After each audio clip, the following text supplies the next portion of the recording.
The Code Cran podcast is intended for a mature audience. We like to use naughty words. And I heard someone say Digimon, you were funny.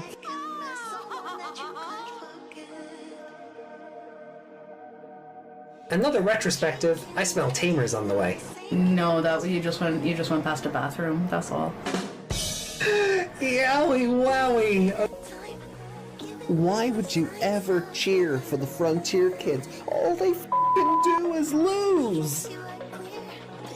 I mean, if it's a Leomon, it's probably gonna die. Yeah, if Terramon is Shoutmon by the fandom's comparison, you wait till we get to Hunters. Tageru is gonna make Daisuke look like a goddamn saint. Yeah.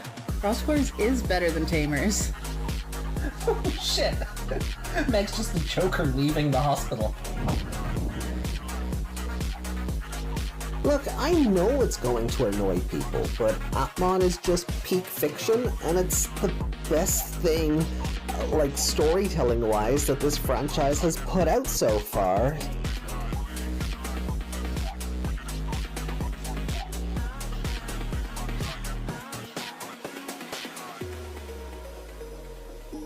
Sorry, not sorry.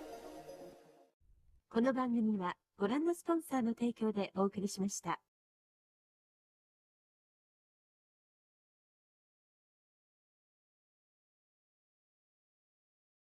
Well, here we are again, and it's always such a pleasure.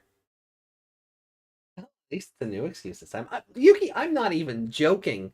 I'm half tempted to kick off this stream with the mailbag just so I can fucking address this. No, leave it till the end and see if we get another response. Okay, yeah, you know what? That's fair. All I will say, Yuki, is to give you context ahead of time. Go read the comments on the Sinister Order theory video. Just have fun in there. Make sure you click newest because I couldn't see it. Yeah, make sure you click newest comments and just have fun. Right, so good morning, good afternoon, good evening, and good night, depending on where in the world you're watching this from. It is Sunday night at the Code Crown, which means we are once again reading Digimon Liberator. Yeah. This is going to be Debug Part 8 before we finally move into a full Chapter 11 read on Wednesday. And then I don't know if we go straight back to the anime that Sunday, or do we try and do something else and then just come back to the anime the week after? I see we're going to be a bit jumbled up the week after I'm on call. Because we've got our trip up the country, then we've got the wedding and other stuff. So the week, not this week, but after next week, where there will be no content, unless we get some sort of, game drop again or something. Digimon ZA trailer. Yeah. I'm gonna be the Pokemon, the Legends ZA trailer, I'm gonna be honest, as cool as real-time battling looks, the battles being very, oh my god, it's starting to look like how battles work in the anime. As cool as that looks, there is also nothing pulling me into pre-ordering to make sure we get it day one. And that could also just be me being very, very burnt out on Scarlet and Violet because, they hid that game's flaws very well. Poor Typhlosion wasn't invited due to allegations. No, Typhlosion wasn't invited because he was already a starter in Legends Arceus. Also, the French. Pork! Come on! Why do people not get that? I still don't understand why Chikorita and Totodile had to turn up, and it couldn't have been, I don't know, Grookey or fucking Trico or something as the other grass starter. But do people not honestly understand that it's,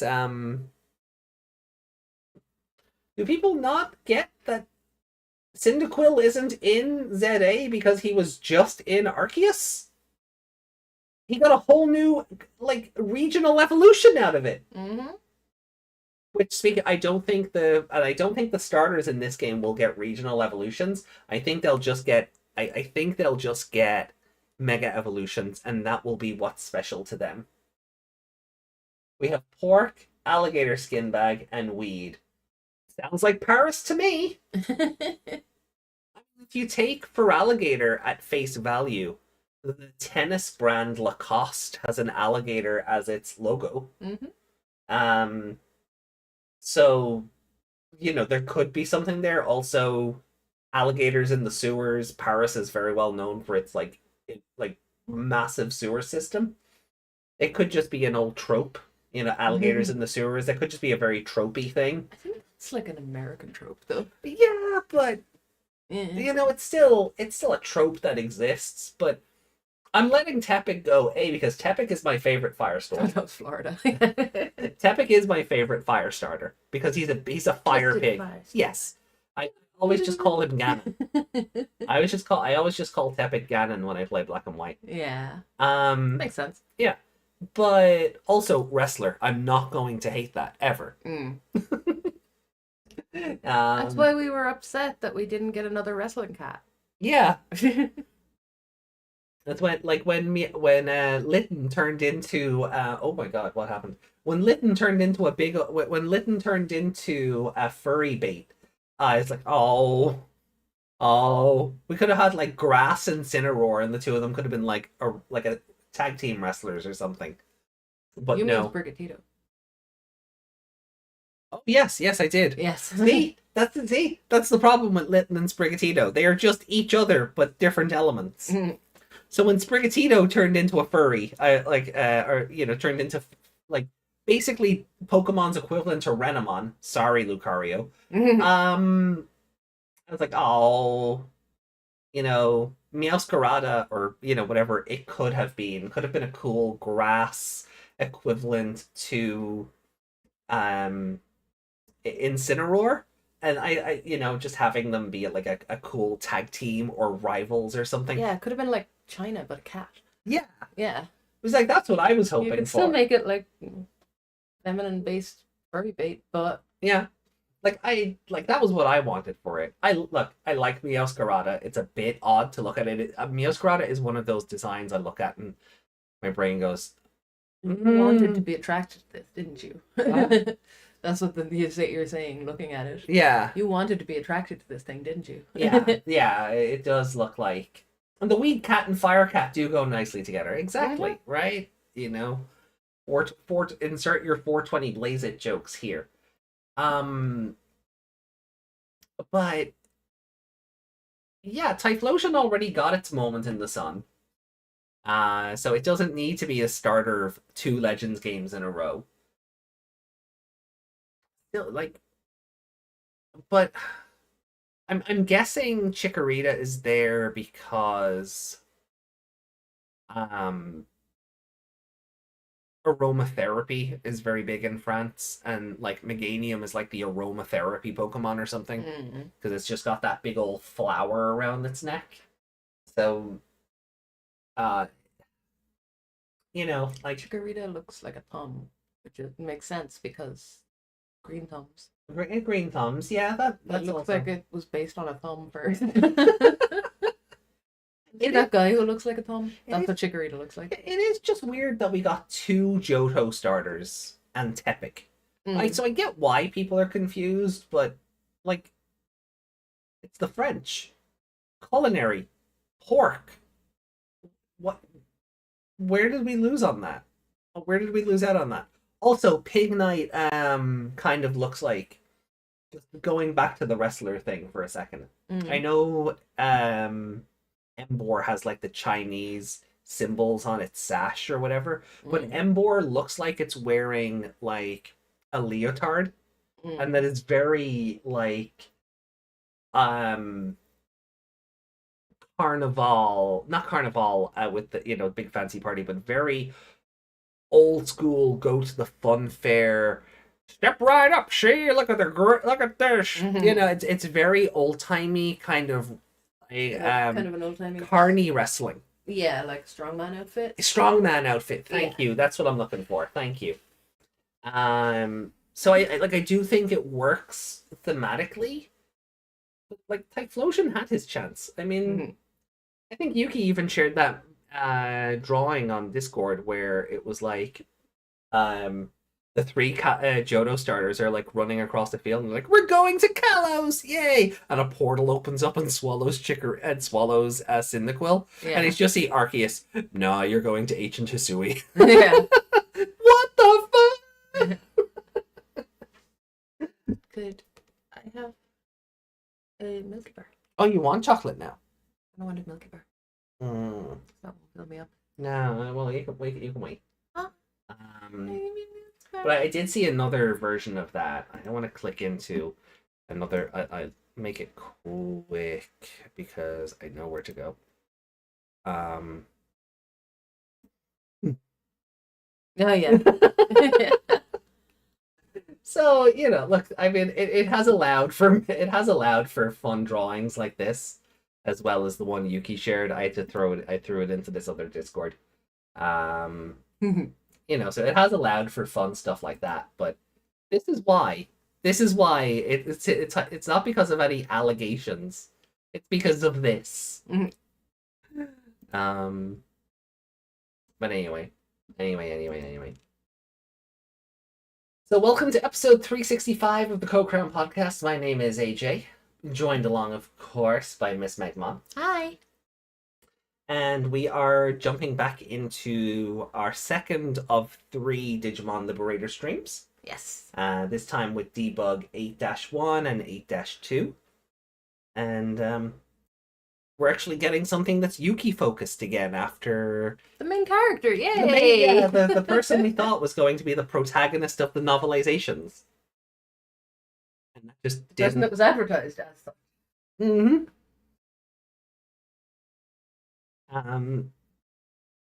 So I'm looking forward to kind of getting into this. We're getting Jesmon GX, which is an interesting touch. That is why this episode is titled as it is. It's meant to be Yu-Gi-Oh! Generation X or Yu-Gi-Oh! GX.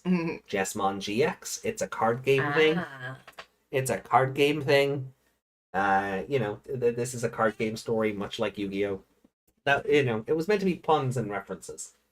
So I was trying to figure out how I was supposed to pronounce the middle of it. oh no, it's just Jesmon. Yeah. Yeah, I just broke it up like Yu-Gi-Oh! Because Yu-Gi-Oh! Would have also probably worked, but I was like, yeah, summer on? Summer?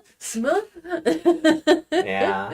It was in hindsight, it's probably not the most legible idea I've ever come up with, but I had an idea, so I decided to stick to my guns on it. Sorry. So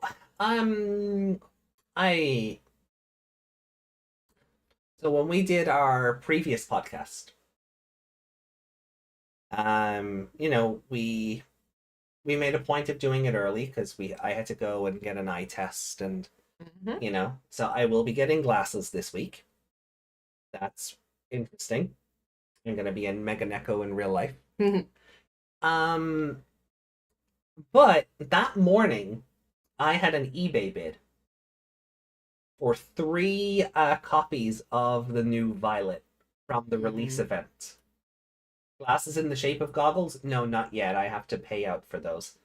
Soon though. But so I had a bid on eBay for 3 copies of the new Violet card from the pre-release of Special Booster 2.5. And I won the bid. The bid started at $1. I put down a maximum of 10 just to, get I was the first bid on it. And I figured other people would bid and, an auction would take place as auctions tend to do. Get to the final day. I got up early. I sat here. I watched the timer go down. And suddenly I realized nobody else is bidding on this. that's cool, but I'm also kind of worried. So I'm wondering, okay, it says like 4 people are watching it, so I'm waiting for snipe bids to come in the last 2 minutes, right? Mm. Tends to happen with eBay, right? And it doesn't happen. And then we get down to like the last 30 seconds, and I'm like, okay, I'm gonna bid like another $30 on this, just so I have a threshold where if people try to do like bid $2, $4, $6, $8, I'll always still be the highest bidder. Mm. Didn't need to, right? The bid went in. It didn't work out in the way I thought it would. I won the auction. So for the price of €1 with 10 shipping, 3 copies of the new Violet were mine. Awesome. I paid my fee. We went off. We did the eye test. I got my I got my prescription. Cool. While we're waiting on the bus to go home, I get a message from the seller who has cancelled the bid, has refunded my money, and is alleging that eBay has told them their account is fraudulent. I have a hard time believing that. I really just think it's a case that the seller didn't get the money they thought they were going to get for it. I went back into their account to see if the listing had gone back up. I haven't done that since. There was nothing on it. You wouldn't even know they ever sold anything. There was nothing listed. But they had 100% like feedback rating. Mm. So, they seem to be a trustworthy seller. But the listing itself, according right, so they messaged me to say eBay have canceled the order, and right, but the actual listing says canceled because item is damaged or out of stock. Mm-hmm. So somebody's fucking with me. The seller is fucking with you. Yeah, Because he wants more money. So now I was talking with Yami that day, and apparently the Violet stuff is showing as expensive on Card Market already. Mm. Because they're expecting they're expecting what will probably be told a ghost format will take off, and her tamer card is pretty much going to be instrumental in that. So Yeah. I can probably expect, if I don't buy a box of Booster 2.5, if I'm trying to source the cards all individually, I can probably expect to be paying out a pretty penny.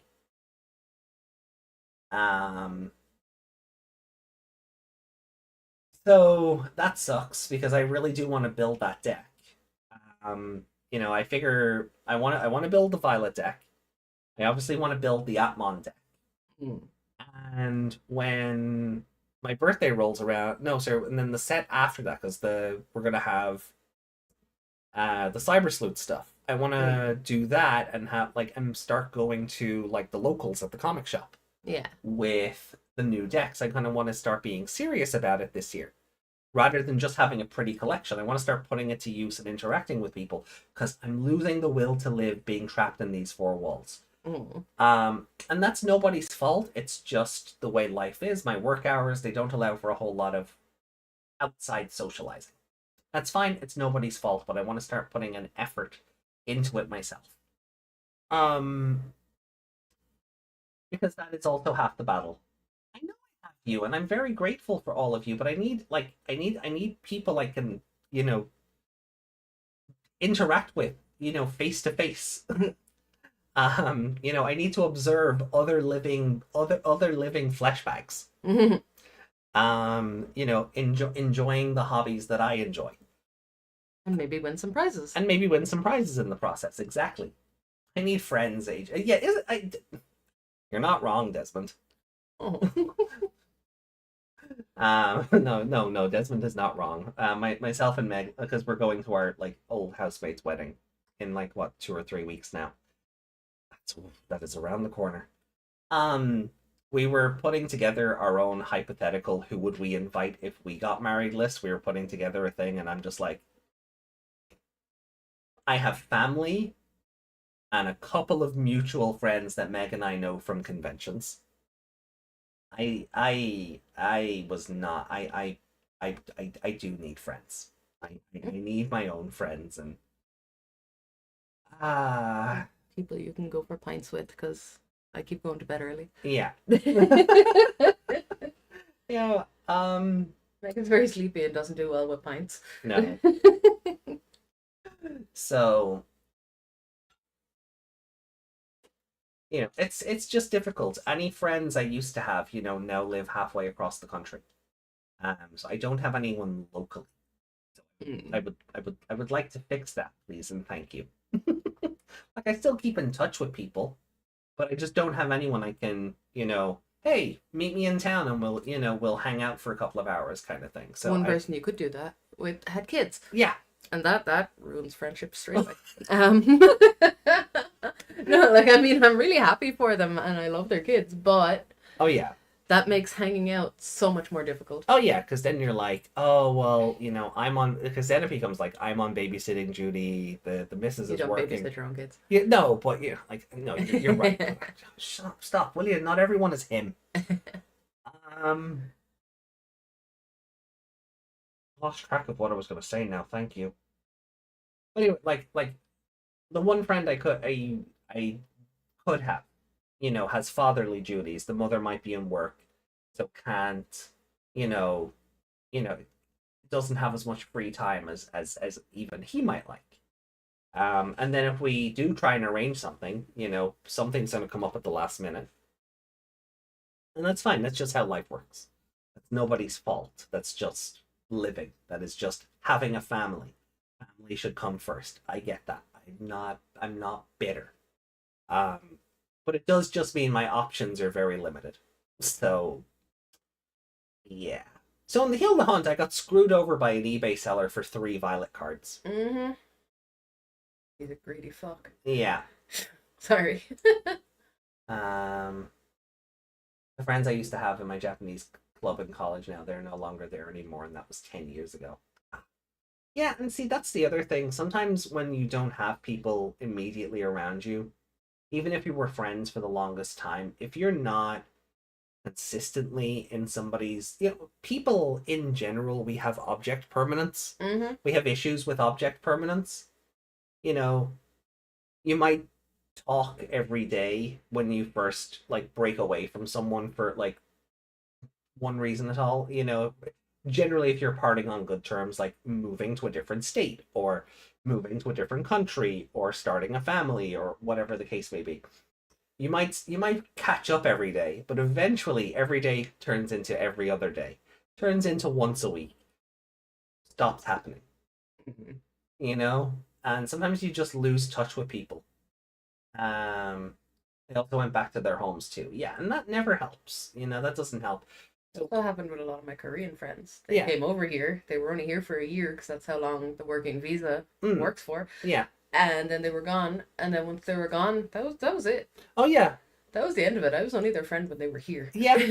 Because I was useful. So you know, it's just life is weird and dumb, and you know, throws a lot of curveballs at people. So I kind of want to just make an effort myself to be a bit more social. Hence, you know, the Impmon deck.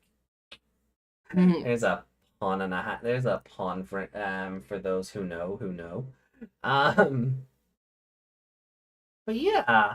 So, but anyway, but we're not gonna let that you know, distract from the reason we're here today. That is for Digimon Liberator Debug 8. I don't think we have much in the way of other kind of housekeepings. Digimon Tamer's second movie, Runaway Locomon, turned 23 the other day. Okay. This was the social art for it. Mm. So this movie is 23 years old. 23! I tried to talk to someone I know to tell them Merry Christmas, and she asked who I was. Oh no! Oh, I'm so sorry, Desmond. That's awful. Yeah, so we have Yuki posted some new rumors. Oh yeah, so we've got the Hotokanai card. Mm. Let me just go back and find it here. Oh, yeah, this is That should be in memes. it should. So we were talking about this last time. The Hotokanai Yeah. getting its own card, right? So thanks to chat, I have just realized that Dogachimon is an Omegamon in a sports jacket. Yeah. He's got the exact same like body, Mm. jewel in the middle, the things on the Chest plate. the chest plate. Like he's just Omegamon in a jacket. Yeah. And I was like, oh yeah. So fuck, why is he just sports Omegamon? Mm-hmm. That was thanks to Ali pointing out he's Omegamon in a jacket. I'm just like, no! Because it doesn't translate into Globemon, which, cool art, by the way. I think it does a little bit. It's not the same, though. Not the same, but Like, it's he's not in there. it's not as obviously Omegamon as Yeah. Dogachimon's chest here. It's not as obvious. But anyway, right? So we got the Globemon card, Gaiomon, or he has a different name as well in English. I think it's like it's not Slayer Dramon, but it's something like that. He's got another name, Samudramon, like Samurai Dragonmon. Yeah. So in certain media, you'll see him called Samudramon but yeah, he's basically Samurai War Greymon. That's Mm. why he's also treated as having Greymon in his name. Ah. And then we got this cool Watchmon artwork featuring Clockmon. Yeah. So I'm like, cool, the time monsters are hanging out together. And my immediate response to and then also Timemon. Mm. So awesome. They explained how Link is going to work. So we actually have the rules laid out for how App Link is going to work. Okay. So very fun. And then there were these new like promos that were shown off. Mm. And the Queen Beemon one is kind of funny because I don't know if this Fan Beemon is nuzzling or cleaning her foot. I think cleaning. Looks like it's got a cloth over, like it's Yeah. shining her boots. Why are his eyes closed though? I don't know. Maybe he's just not allowed to make eye contact. Maybe it could be. It you could know, be. You're not how- allowed to make eye contact with royals. Yeah, so it could be very much something like that. So Yuki thought this would be funny. That is funny. Spit shine in them shoes. We got a cool War Greymon artwork Hmm. for a new promo, and yeah, I love this this motherboard digital background is background. really cool, yeah. yeah. But then we got the sassiest Eliza Mon, right? And then Slep. Oh, I just slept. Dimetramon she just do does slap? Dimetramon does a slap. Oh, sleep. Tired from all that sass. But she's also surrounded by Guilmon baby levels. Mm. So we're wondering if maybe the same way Shumon has Kaiomon, probably butchering that name, as its baby. If Gigimon is what turns into Elizamon. Mm.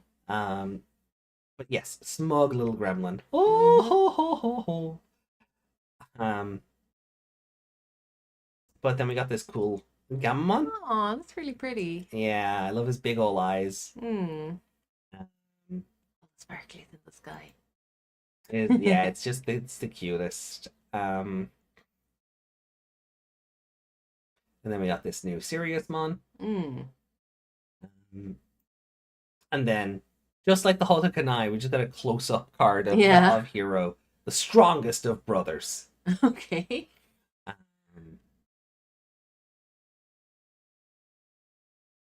Looking up at the end, bringer coming towards her.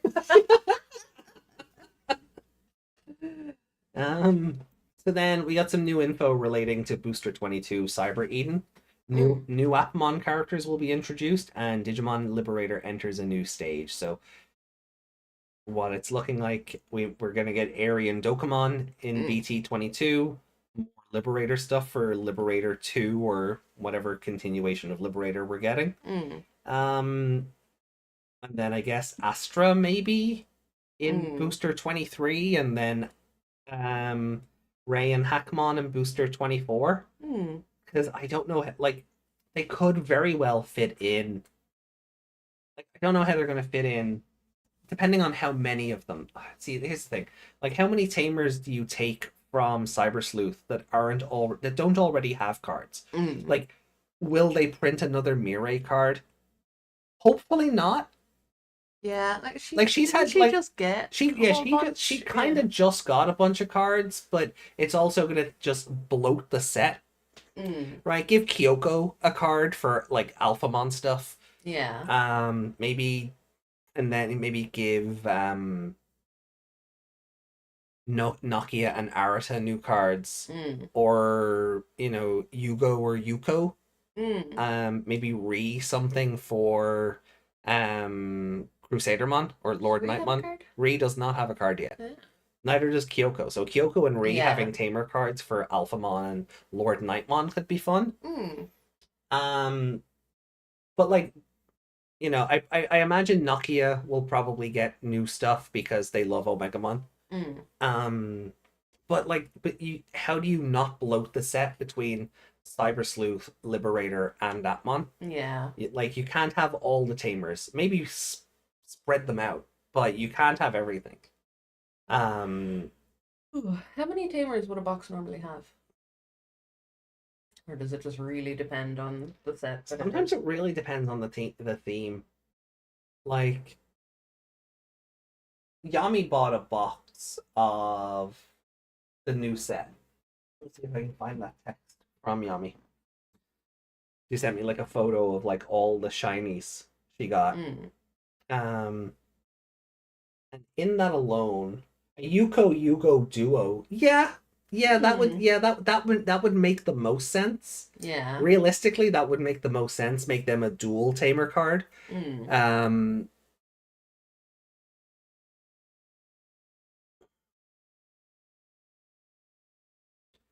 But like in the booster 2.5 thing, Yami got 1, 2, 3, 4, 5, 6 tamers and no duplicates. Like, and those were Rio, Shoto, Yuki, Ruki, Cool Boy, the dual tamer card of Codecracker Fang and Hacker Judge. Like, and then the box topper was also Rio. So, but that is also a booster that is made up of 2 boosters melded together. Yeah. So that might not be a good... Yeah, like, it might be like half that kind of. Yeah, it might not be a good sample size, but generally you might... What are we looking at? Usually about 6 or 7 tamers in a pack, really, depending. Because, like with the Liberator EX7 set, that was Shoto, Arisa, and Yuki.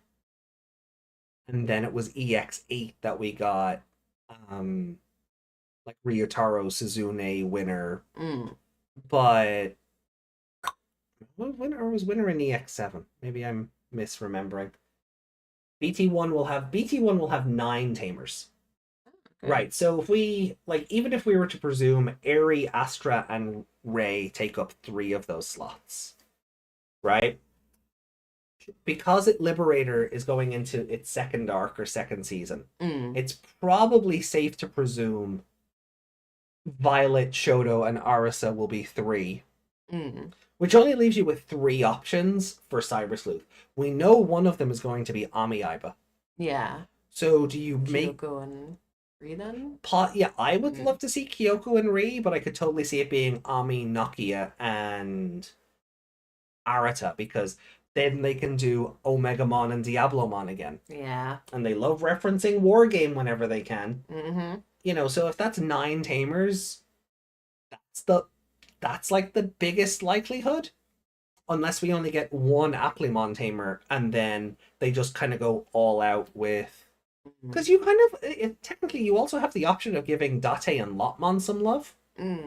right? You could also do Jimmy Ken and Skull Meramon or Death Meramon, Yeah. which I would not be against. You could probably do Matayoshi never gets one. Man. Yeah. Mm, you know, Rena already has a bunch of cards and a bunch of Volhorse Vidramon support, so we don't need to do Rena and Mirai again. Mm. You I know, feel like that was really recent. yeah, that is recent enough that I feel like you'd probably get away with doing. It would probably be Ami, Nakia, and Arata, but I would not mind seeing like Ami, Kyoko, and Ri. Just to change it up a little bit. Just to change it up a little bit. But they'll probably go I can't imagine. Actually, no, Alphamon is popular enough that I could see that helping sell a set, but I don't think they'd be able to sell a set on Lord Nightmon. Mm. See, that's the other thing, and that's Hey, Gonzo. hey Gonzo, and that's why I feel like having the set be, Arata and Nokia makes most sense, because then you can just sell more Omegamon and Diablomon cards, Yeah. as opposed to more Alphamon and some new Lord Nightmon cards. But if we only get one Apply driver, and the rest of them are from Cyber Sleuth and Liberator, kind of opens up your options a bit more. Maybe we get Owen and Zenith. Maybe we get 5 from Liberator, and you get Arisa, Shoto, Violet, Owen, and Zenith, or something. You know, and then you get one Apply driver, and then Ami and Nokia from Cyber Sleuth. Yeah. And you do it that way. But I don't know. That sounds like a Pokemon. So, like, there's a couple of ways they could go about it, but I'm like, what I would be happy with is 3-3-3. But I also wouldn't mind if they stretched out the Apply drivers just so you don't use up all your Appmon content in 1 or 2 sets. Yeah. Because then you still have Hajime and Rebootmon. You could probably work in the Appmon video game characters into a set, like if you really wanted to stretch out and give them extra tamers. Stretch it out and let them all suffer. Yeah. Let all the haters suffer. Because it's always going to be in there. Mhm. So, yeah, Onmon needed. Yeah, like give Onmon and either of the tamers from the Appmon 3DS game a shot. You know,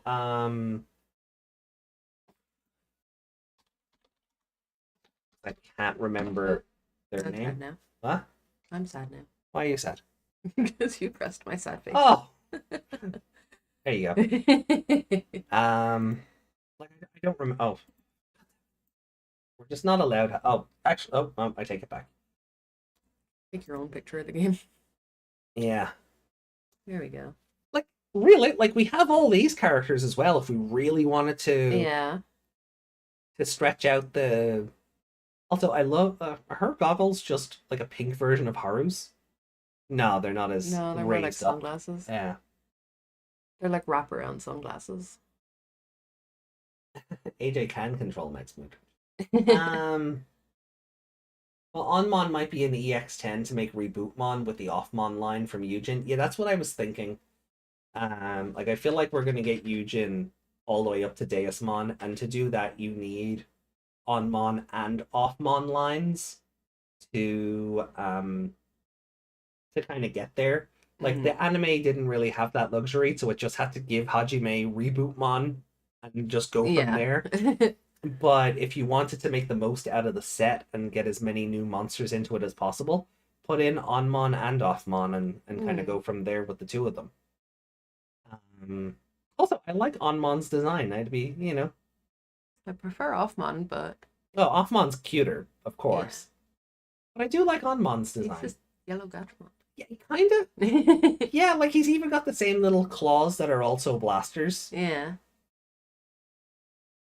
Fang is in the same place. Yeah, he's also got the same like stripes on the face and But yeah, I don't think so. Like to get Deusmon, we'll probably have to go through the entire 2 lines. I can't imagine they would just print Rebootmon on its own. I feel like they'd want to get as much out of it as possible. But if they really did want to stretch the Tamers out, you have all these people to choose from.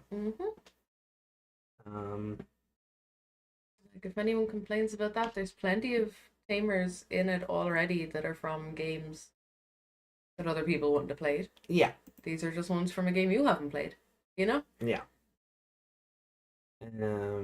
Characters. Kazuki or Itsuki are the main and then you've Naoto with Offmon, Logomon, Shutmon, Mio, Makoto, Wakaba, Yukari, Oji, Makoto. Kaiho. Yeah. Kakefumi, Ryojo, Shinkai Haru, and then like the regular active drivers are in the game. I is in the protagonist's mother. So there's a couple of ways they could go about it.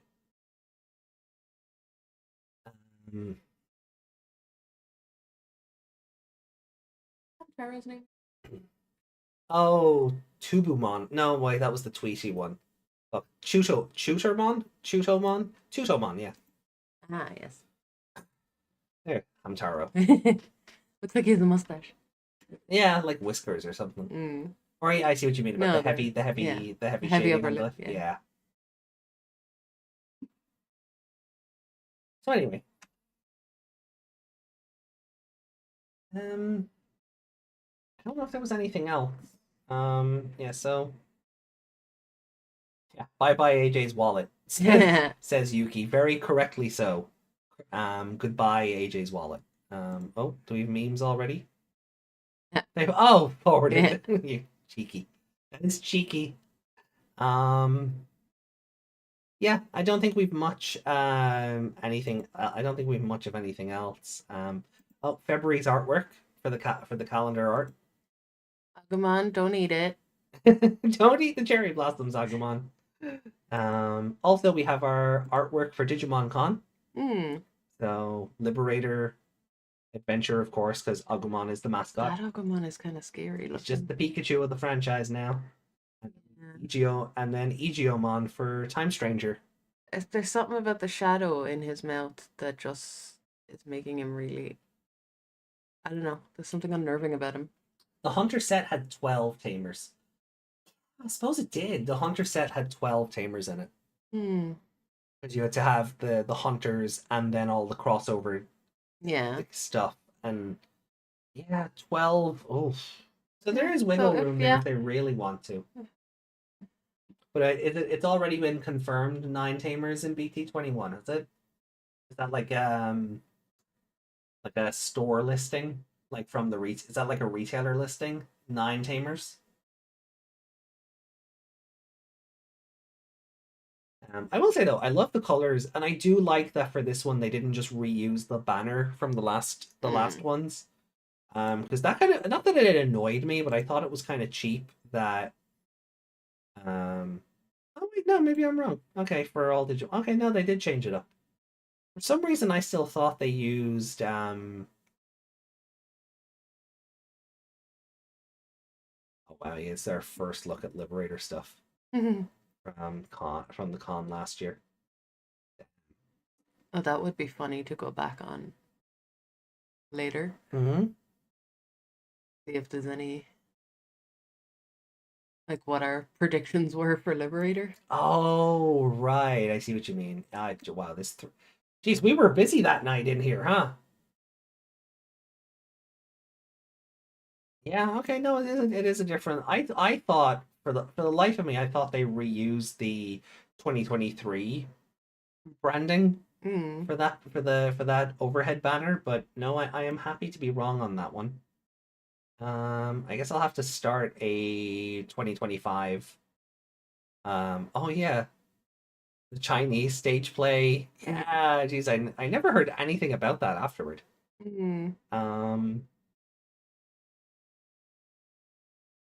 The previews, the Digivice color.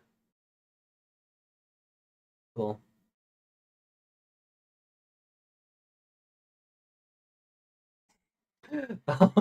Yeah, because we were talking Shumon and Shishumon. Okay, cool. Time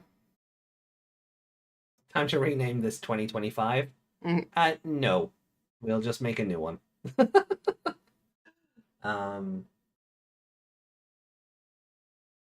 Technically 10 because Taichi is white.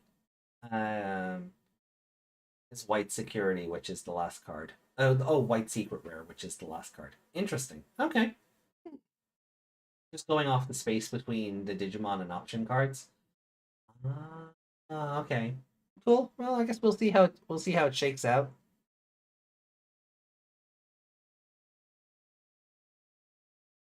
Yeah. Okay. Right. Well, look, on that then, I think we'll just get started on Love how Omegamon takes up so much of the desk that he's in your way of your monitor. not in my way. I just wasn't arsed getting the F11 to see the time down here on this screen. But I needed to anyway for this. So, are we finally ready? I think we are. Cool. Here we go then. Digimon Liberator Debug 8-1. Let's rock.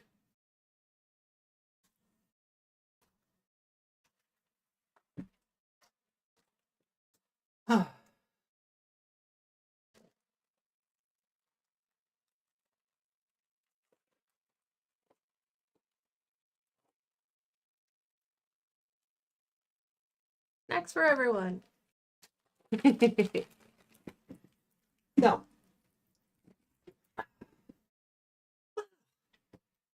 Thought I was gonna lose. Happened. Sorry, just responding to Jesmon. The message, winner, Yuuki, flashes as fanfare rings out.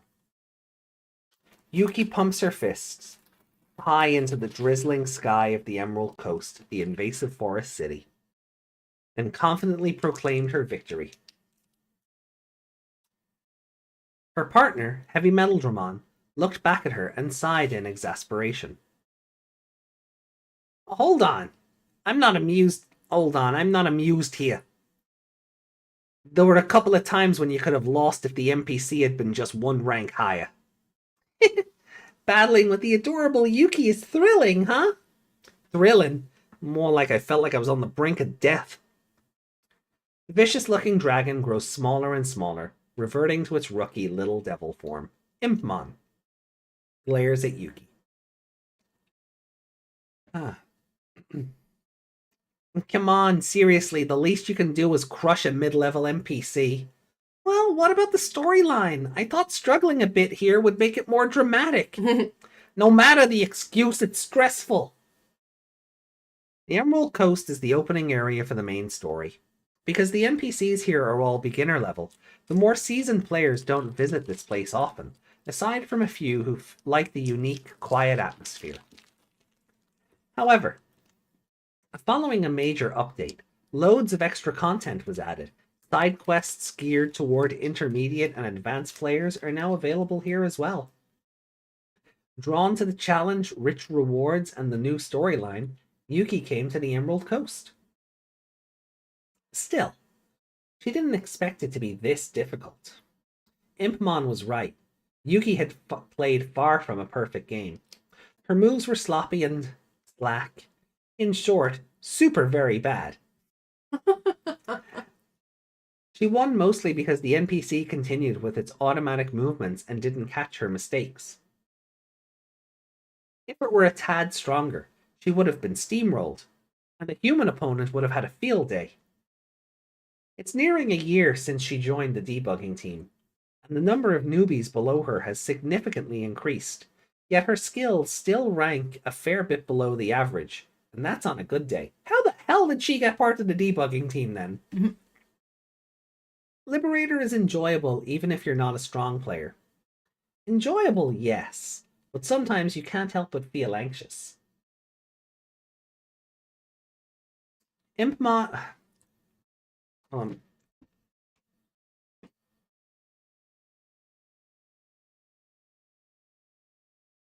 Hmm.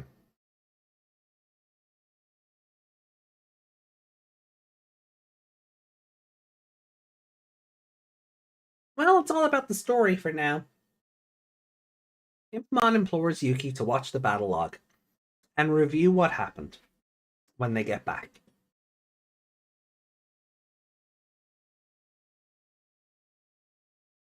Nope, that was a bad idea. You okay? Yeah. Yuki nods while listening to the words of the NPCs she just defeated.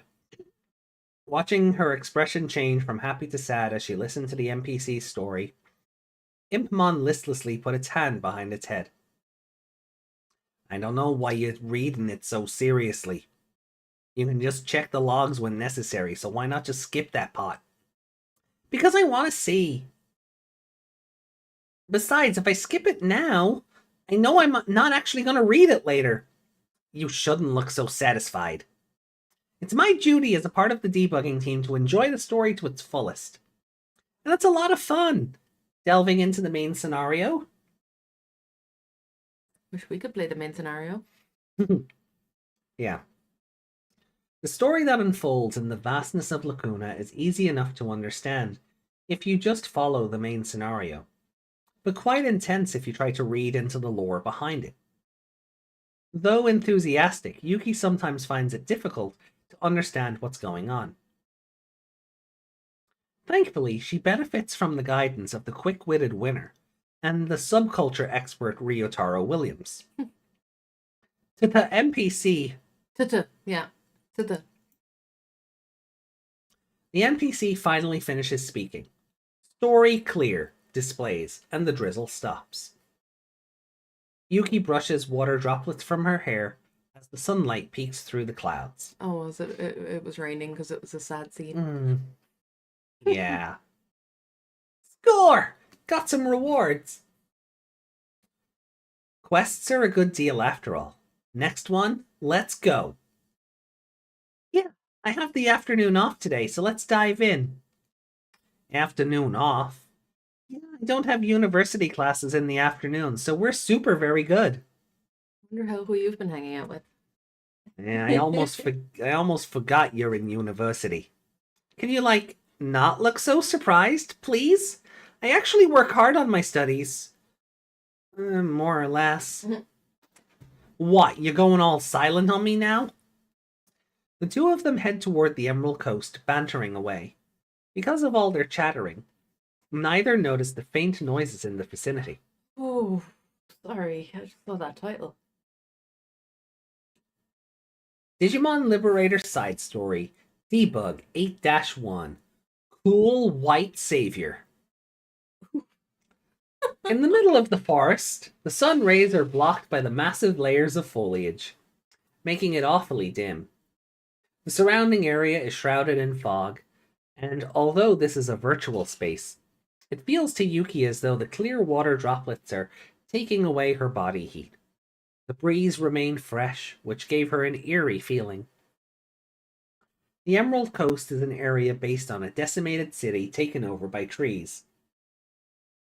There is also a ruins area and a meadow area, but all of them have well-maintained roads, so there was no difficulty getting around. Compared to that, the place they're now in is...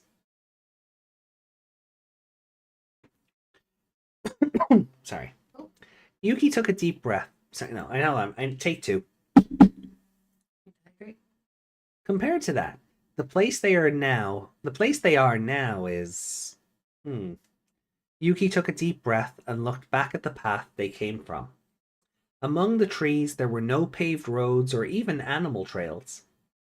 Looking in all directions, she could see no difference in scenery.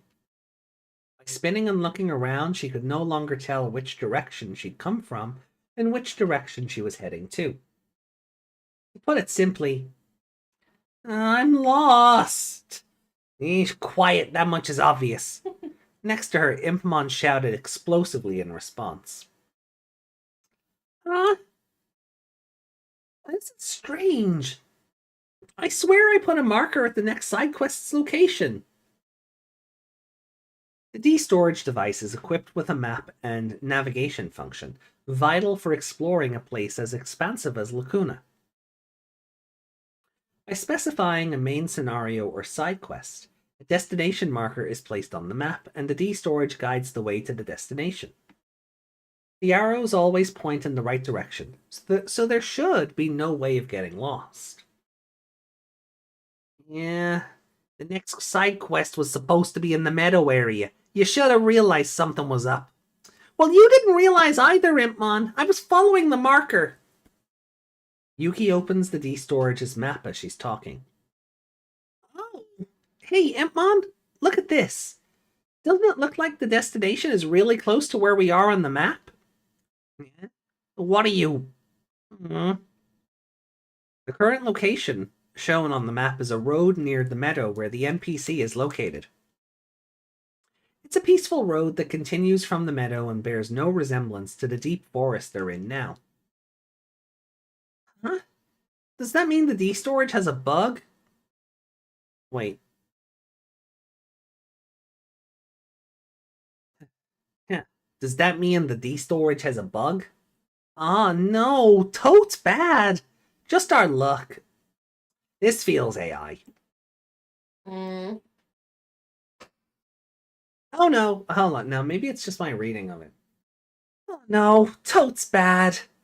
Just our luck. Yeah, not really. If we found a bug, then we should just do our job as debuggers, no? Huh? What do you mean? Debugging, obviously. Meaning putting misbehaving players and weirdly behaving NPCs in their place? That's not it. Well, there certainly have been more of those missions lately. Maybe you have a point then. Standing next to Impmon, who was tilting its head in confusion, Yuuki saves the moment to log up to that point. Sorry, Yuuki saves the movement log up to that point. Sorry. They don't know what kind of action triggered this bug, but whatever it is, it's a good thing the first person to discover it was a member of the debugging team. Of course there'd be bugs after a major update. Well, should we pause this side quest for now and inform a GM? I don't know how to get out of this forest, but if you log out, I should be able to return to the garden. Yeah. A highly reasonable request. A highly reasonable suggestion from Impmon. Yuuki, however, puts her index finger to her lips, looking troubled. Hey, Yuuki.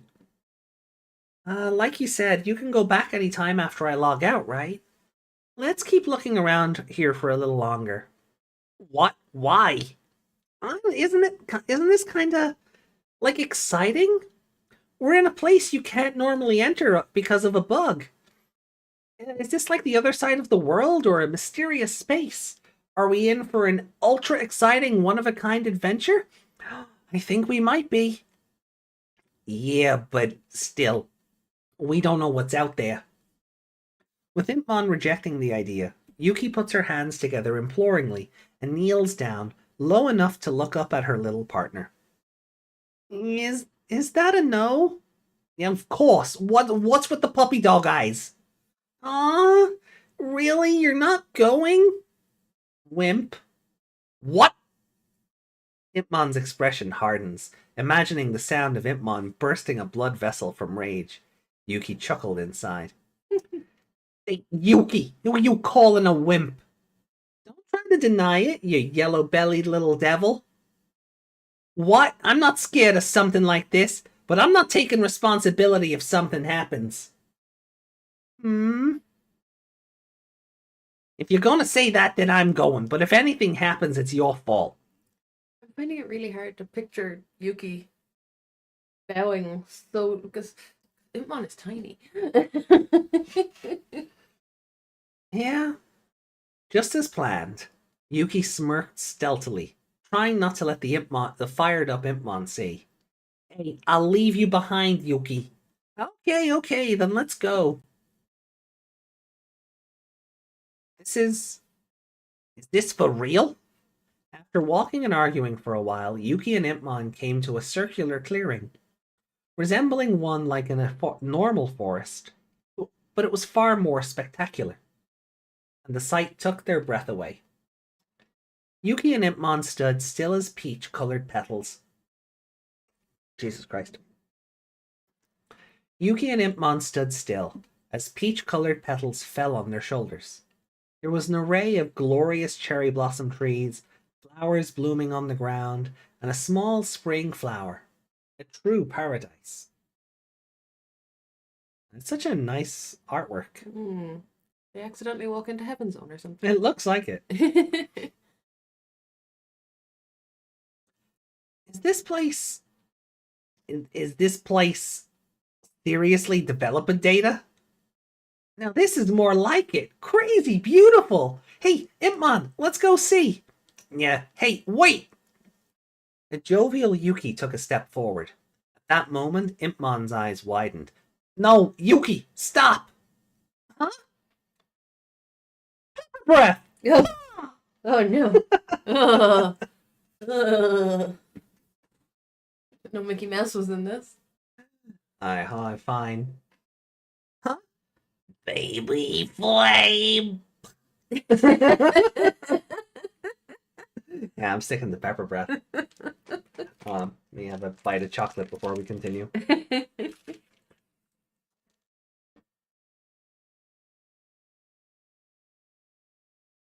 Oh, me? Mhm. Where?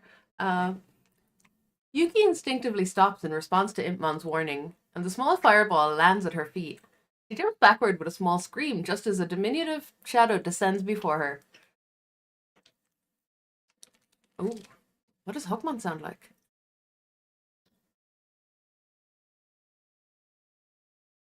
Vague.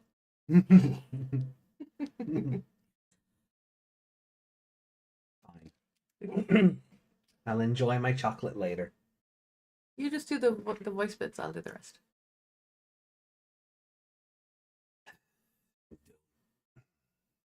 Low. Don't come any further into this sanctuary, human. If you take another step. A bracing green wind blows through the air. Amid the trees, a torso with cool white sheen and wrapped in a crimson cloak stood out. With a cool white sheen, no? Torso with cool white sheen and wrapped in a crimson cloak stood out. The golden eyes of a mini dragon Digimon piercingly regarded Yuki. Hawkmon will show you no mercy. What? Hawkmon? I gotta say, you look super cool! Now's not the time for that. Yuki, look at that! Impmon points behind Hawkmon where several small shadows are gathering. They're Digimon from in training to rookie. Seeing this, Yuki's expression changes. That many stray Digimon? We gotta get them safely into the garden. No need to worry. Oh, wait, this might be it. It's the other way around. That many stray Digimon? Yeah, we gotta get them safely in the garden. No need to worry. She reached for her D-storage in a panic, wondering if she had enough cards for the capture. Hawkmon interrupted her. In this sanctuary, we Digimon have no limitations on what we can do. We can survive here without humans' help. For real? Yes, there is no danger, except for any human that finds out about this place. With those words, Hawkmon radiates a menacing aura. A panicked Yuki waves her arms around in an attempt to calm the Digimon. Oh, wait, we're on your side. I'll explain. This world, Lacuna, this game, Digimon Liberator, it exists to help Digimon, and it's my job to ensure... I know what you're referring to. You must be on the debugging team. Yeah, if you know, then why? I see. You remember then. Yuki's relief was short-lived. Hawkmon's menacing aura only intensified. I can't let you live knowing who you are. Now that I know you're working for Cool Boy, the man who abandoned us. Huckmon roars to the heaven. Oh, sorry. Huckmon roars to the heavens, a light appears, and out of it emerges a battle NPC. Glowing red eyes indicate that it's been hacked, and it reaches a hand towards the deck at its hip, seemingly at Huckmon's bidding. Red lightning forms a barrier around the whole group, and the D-storage flashes red, signaling the start of a mandatory battle event. Cool Boy? Wait, what did he do? So you know nothing? That doesn't change a thing. We can't forgive humans. Wait, I'm not your enemy. I want to be friends with you. We didn't ask. Seemingly uninterested in the bewildered Yuuki, Huckmon turns to face Impmon beside her. Little devil, come here. I don't know the situation, but you're being fooled by that human. This place is free. You don't have to fight for her. And I can protect you if anything happens. So... Yeah, shut up. What's that? Shut up. Impmon Impmon clenched its fists and glared at Huckmon. I didn't ask for any of that. You start a fight with us and then start spewing complaints? And then come out with this I can protect you nonsense? You think I'm an idiot? Please understand. What the humans did justifies... I said shut it! I didn't ask for any of that from you. How dare! Impmon's voice was huskier than ever, and its rage was clear from how it looked at Huckmon. Its absorbing green gaze did not flinch in the slightest when it met the golden eyes of the mini-dragon Digimon. How dare you attack Yuuki? I won't forgive you. Impmon, I'm just trying to clear up this misunderstanding. It's no use. That stupid prize pupil is going to have to take a beating before we can talk.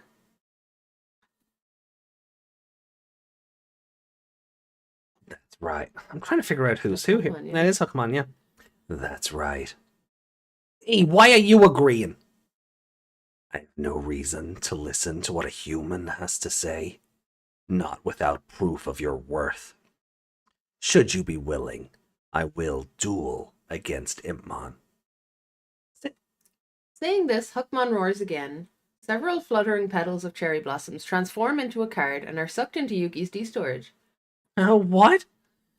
Yuki opens her card folder and her eyes are drawn to the card. A new card? I created it. I've been given some special powers after all. Hey, you trying to give us a handicap, you punk? Huckmon shakes its head at Impmon's seething words. Don't be mistaken. All I'm asking for is proof of your true strength. If you play that card right and show me that you can beat me, then I'll listen to what you have to say. Or maybe you're not capable. Those taunting words were enough to make Impmon and Yuki lose their patience. They both responded. As if. Let's go, Impmon. All right. If we lose, I won't forgive you, Yuki. To be continued. Hey, we got there in the end. Yeah. So, Seething words, no. so are we setting up as Coolmon? Coolmon, Jesus. Coolmon. Yeah, is Cool Boy the is he antagonistic or is this a misunderstanding? I don't know. He seems to have really wronged this Pokemon somehow. Or not just Pokemon, all the other Digimon around it. Yeah.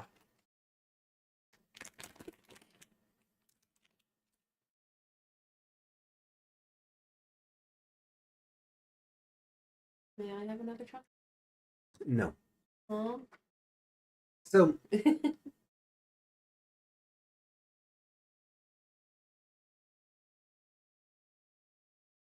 So one thing I always forget about Huckmon Mhm. is because he's an anniversary mon, he shares an attack with Agumon. Oh, so that was him. That pepper breath was him. Oh. In the Japanese version, it is also baby flame, Okay. or it's like, hold on.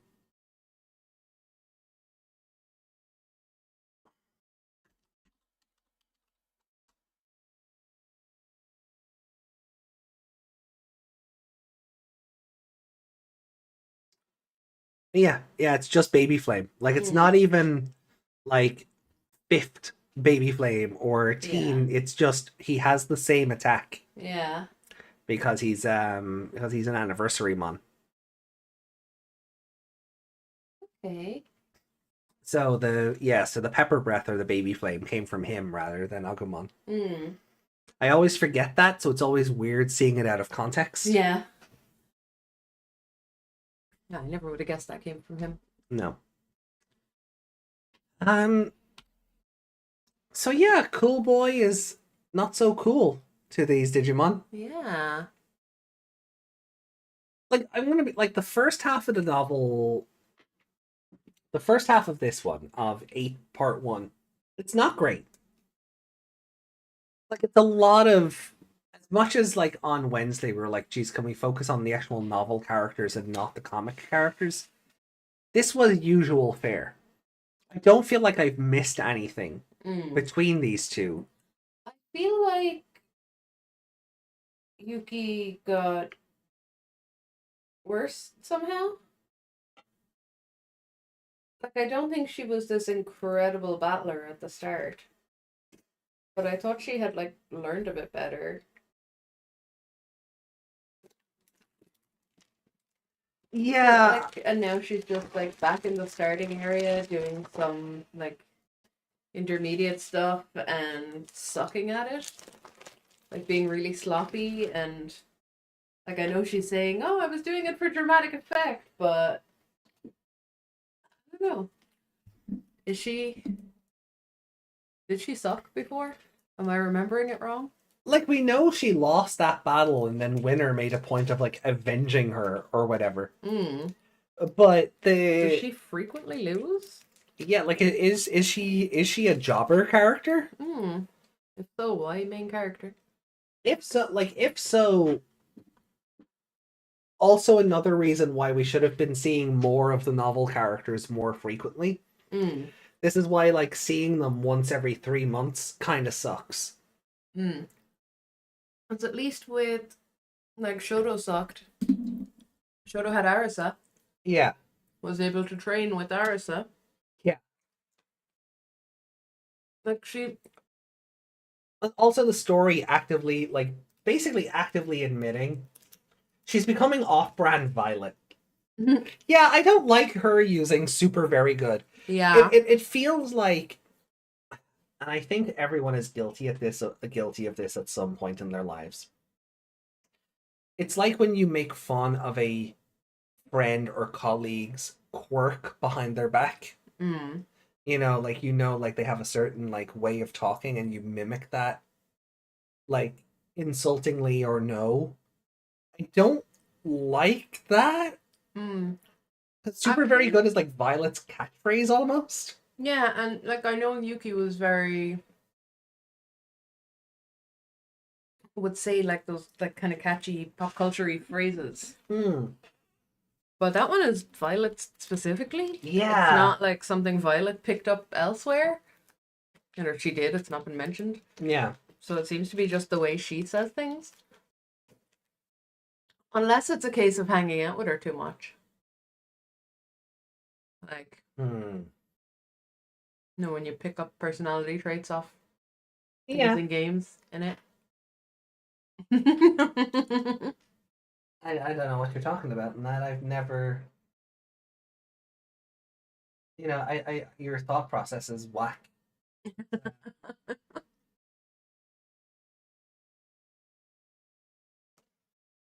You've never said in it unironically in your life. No. I don't know what you're talking about. You're just talking nonsense, innit? It's a bunch of nonsense you're speaking, innit?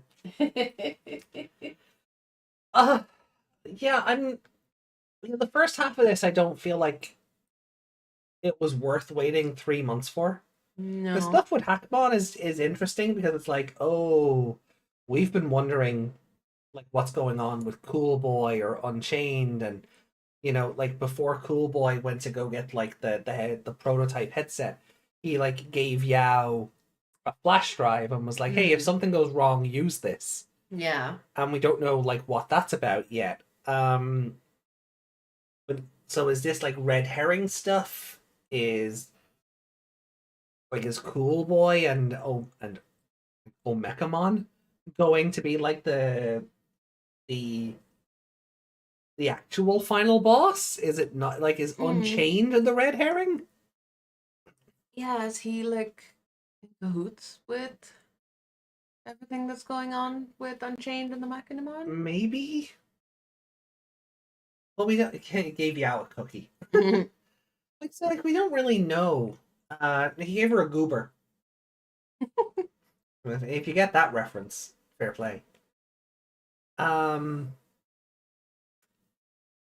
But yeah, like there's not a whole lot of substance to this. It's Yuuki and Impmon were arguing. Then they decided to go and find the next NPC. Then they got lost and they argued again. And then she tricked him into doing what she wanted. Now Huckmon is angry at them. Yeah, they seem to have stumbled into a part of Lacuna that nobody knows about. Like when you clip through the wall in a video game. But in this case, you're in the digital world somehow. Oh, no, it still seems pocket of it. At least. Pocket. They still seem to be like in Lacuna, but it does, as you said, like it seems to be this pocket dimension element of it. So how do they survive in there? Because we've been told that Digimon can't survive. Did Cool Boy do something to all the Digimon to make it so they couldn't survive without them? Or did he somehow take whatever makes this pocket space viable and basically use it to create the garden?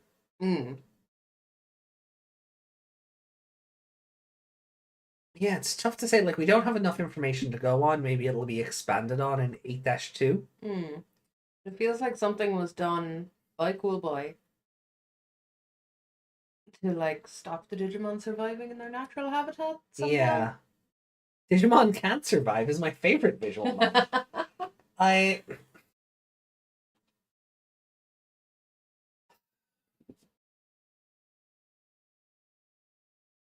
Yeah, I feel like there's not a whole lot here to like have a discussion about. I feel like we kind of just need to get into the actual duel itself. But also, why doesn't Hackmon just murder them? Like, why is Hookmon, because Hackmon is the Atmon. Why doesn't Hookmon just murder them? Like, why is he doing the Yu-Gi-Oh thing of, oh, I could just kill you here and now, but I'll observe your petty card game rules and allow you to defeat me like that? You better response.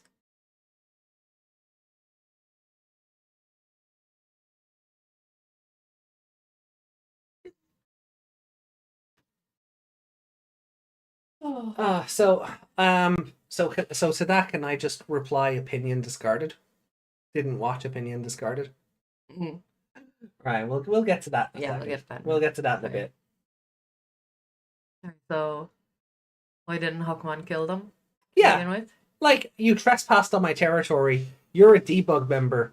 Die. Instead, he did the Yu-Gi-Oh thing of, oh, I guess we'll have a card game to settle our differences. Yeah.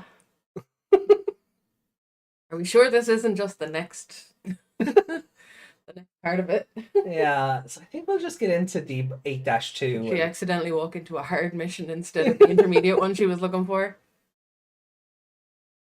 So,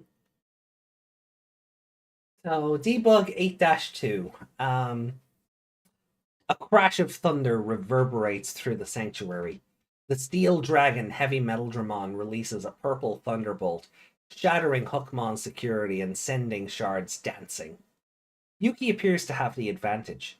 Heavy Metal Dramon, Loudmon, and 2 of her tamer cards are in the battle area. Purple Scramble, which was used to digivolve Heavy Metal Dramon. also remains in the battle area and is awaiting its next activation. And with 4 security left to boot, it's a very strong position. In Hookmon's battle area, there is only a single Savior Hookmon. Unfazed, despite having only 2 remaining security, it stares at the enemy line, unblinking. What's it gonna take to rattle this guy? Hey, Yuuki, are you sure this is the right play? I don't know. Hey. I mean, how could I? We're being tested. If we hesitate worrying about what's right or wrong, then we'll fail for sure. Also, Yuuki takes a deep breath and looks directly at Savior Hookmon. I want to be friends with Hookmon and the others, so I have to battle in a way that'll make them want to be my friend. Yuuki. I'm good, Impmon. She subdues the coward in her heart with those words. It's a real battle, but it's not her first. Just as she's done before, she'll hit them full throttle, and in the end, they'll become friends. Yeah, I can do that. Defeat means friendship. Someone's been watching Ghost Game. We will win. You have the spirit. Oh, hold on. This is, yeah. You have the spirit of a warrior, at least. Savior Hookmon murmurs a bit of admiration at Yuki's attitude, but then immediately assumes a menacing aura. Well then, I'm going on the offensive. Try to withstand our power. Savior Hookmon moved into the battle area. Digimon Liberator side story, Debug 8-2, through the fire and the metal. I play the option card, Oust Generics. I get plus 2,000 data points and gain piercing. Savior Hookmon burst into action, making the battle NPC use the option card, and then once again roaring to the sky. And now, Master. Master, lend me your strength. As if answering the call, something comes falling from the sky, generating a massive crater in the ground. The force of the wandering holy knight Gankumon was like that of a meteorite. It rises from the center with its arms crossed in an imposing stance, cloaked in the aura of Hinukamui. So Gankumon is just standing there? Or? Yep, he played a Gankumon card. Ah, okay. On play, one of your Digimon may digivolve into a level 6 or lower Digimon card with Hookmon in its name, or the Royal Knight trait in the hand or trash without paying the cost. Gankumon pierces the earth with its fist. The program inscribed in its history awakens it, and on its chest emerges the mark created by Digimon for survival. An X. Let's do this. Gankumon X antibody. And there it is. You shirtless? Yep. Ooh. They daddied the daddy. Yeah. Why have I never seen this before? Because we only tend to focus on X antibodies when they're waifus. This is true. Because they make them wifeier. When we were talking about husbands for that other list, Yeah. you never mentioned him. Oh. Well. Oh dear, what a pity. Never mind. Holding back daddies from me. This is the 3rd time now we've had these two. Yeah, it is. Yeah. When digivolving, D-digivolve 2. So D-digivolve to one of your opponent's Digimon. Then, if Gankumon or X antibody is in this Digimon's Digivolution cards, until the end of your opponent's turn, none of your Digimon are affected by your opponent's Digimon effects. That's kind of nuts. Your heavy metal Dramon digivolves into Punkmon.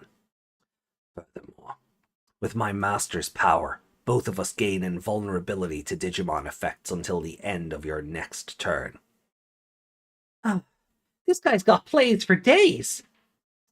Just as Yuki was considering whether Ryotaro might be as muscular as Gankumon, the onslaught, even like Yuki's on the field going, husbando. Yeah. You know, when she was kind of clueless earlier, and it was like, sometimes she just doesn't know what's going on, but the others kind of guide her through, and I was like, oh, that's familiar. And then she's just standing there drooling over Gankumon. And I'm like, so relatable. So just as Yuki was considering whether Ryutaro might be as muscular as Gankumon, the onslaught of effects made her break out in a cold sweat. This feels like a GX duel where Judai fought dual spirits. I'm the one under that. Justice Judd. Justice Judd. Sorry, what happened here, right? What happened here, right, was well, the highlight doesn't really show on screen, right? But this line here, right? Purple on purple. Yeah. I read Desmond's comment about this feeling like a GX duel, and my brain read I think my brain tried to say just as Jade and Yuki. And then I tried to correct myself that it's Judai. I'm like, this is the wrong thing altogether. So you just got Justice Judd. Yeah.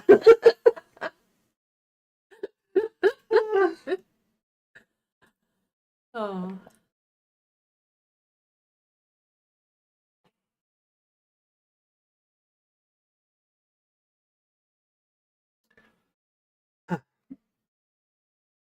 It's too early. It's too early to feel overwhelmed. I, Savior Hookmon, use my end of turn effect. I suspend Gankumon X antibody and Digivolve. Light envelops the white dragon as it fist bumps its esteemed master and takes up the torch, ascending into the ultimate holy night, Jesmon. Cool? Come forth, Otho, Rene, Pour. With its on-play effect, Jesmon summons Otho, Rene, and Pour, and then proceeds toward Loudmon. On your turn, once per turn, when any of your other Digimon are played, delete one of your opponent's Digimon with 8,000 data points or less. Then, one of your Digimon may attack. The effect deletes Loudmon. No way! You're attacking now? Didn't you just say it was the end of your turn a minute ago? Disregarding Yuki, Jesmon attacks Punkmon. With its alliance effect, it suspends Atho, Rene, and Pour to gain 8,000 data points, plus 2,000 data points through inherited effects, as well as another 2,000 data points and piercing from the Alce generics played earlier. Oof. Jesmon, with 24,000 data points, deletes Punkmon. I check 2 security cards with piercing. Turning to her shattered security, Yuki gasps. She had no intention of letting her guard down. However, the advantage she was relying on was overturned in just one turn. With Gankumon X Antibodies effect, my Sistermon, Hookmon, and Royal Knights gain Reboot and Blocker. This won't be an easy wall to break through, but I expect that you won't be cowed so easily. Of course not! Impmon boldly declares before whispering to Yuki via the D-storage. Yuki, we're good, right? It'll be fine. Maybe. We're gonna kill you, aren't we? Come on, we gotta do this. No, I know. My turn. I activate Purple Scramble. She uses its effect to play Impmon from the trash, and with her Tamer card's effect, she gains +1 memory. And now her deck is ready to display what it's capable of. No R, because there's no picture.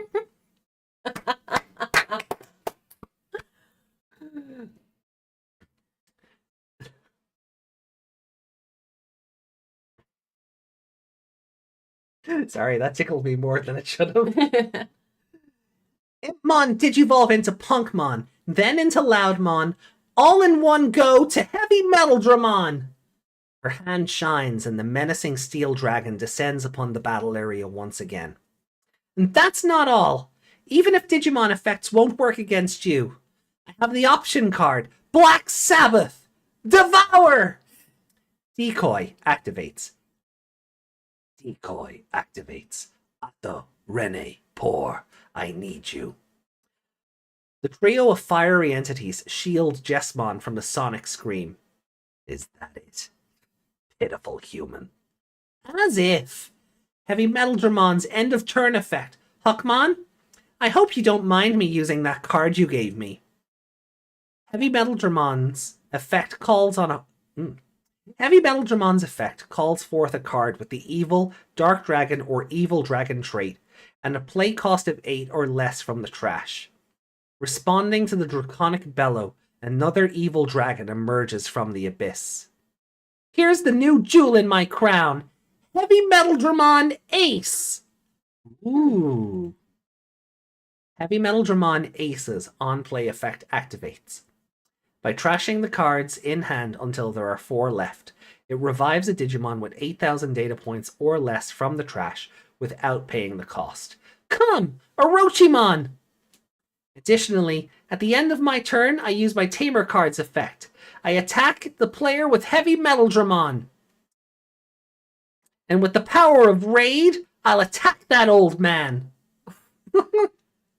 Attack that, old man. The Raid effect changes Heavy Metal Dramon's attack to Gonkumon X antibody. However, Jesmon is unfazed by the fangs of the deadly dragon closing in on its master and murmurs. Please leave the rest to me, master. Blast Digivolve! What? Ignoring the dragon looming over it, Gonkumon X antibody raises its fist to the heavens, splitting the clouds and bringing down light that converges upon Jesmon.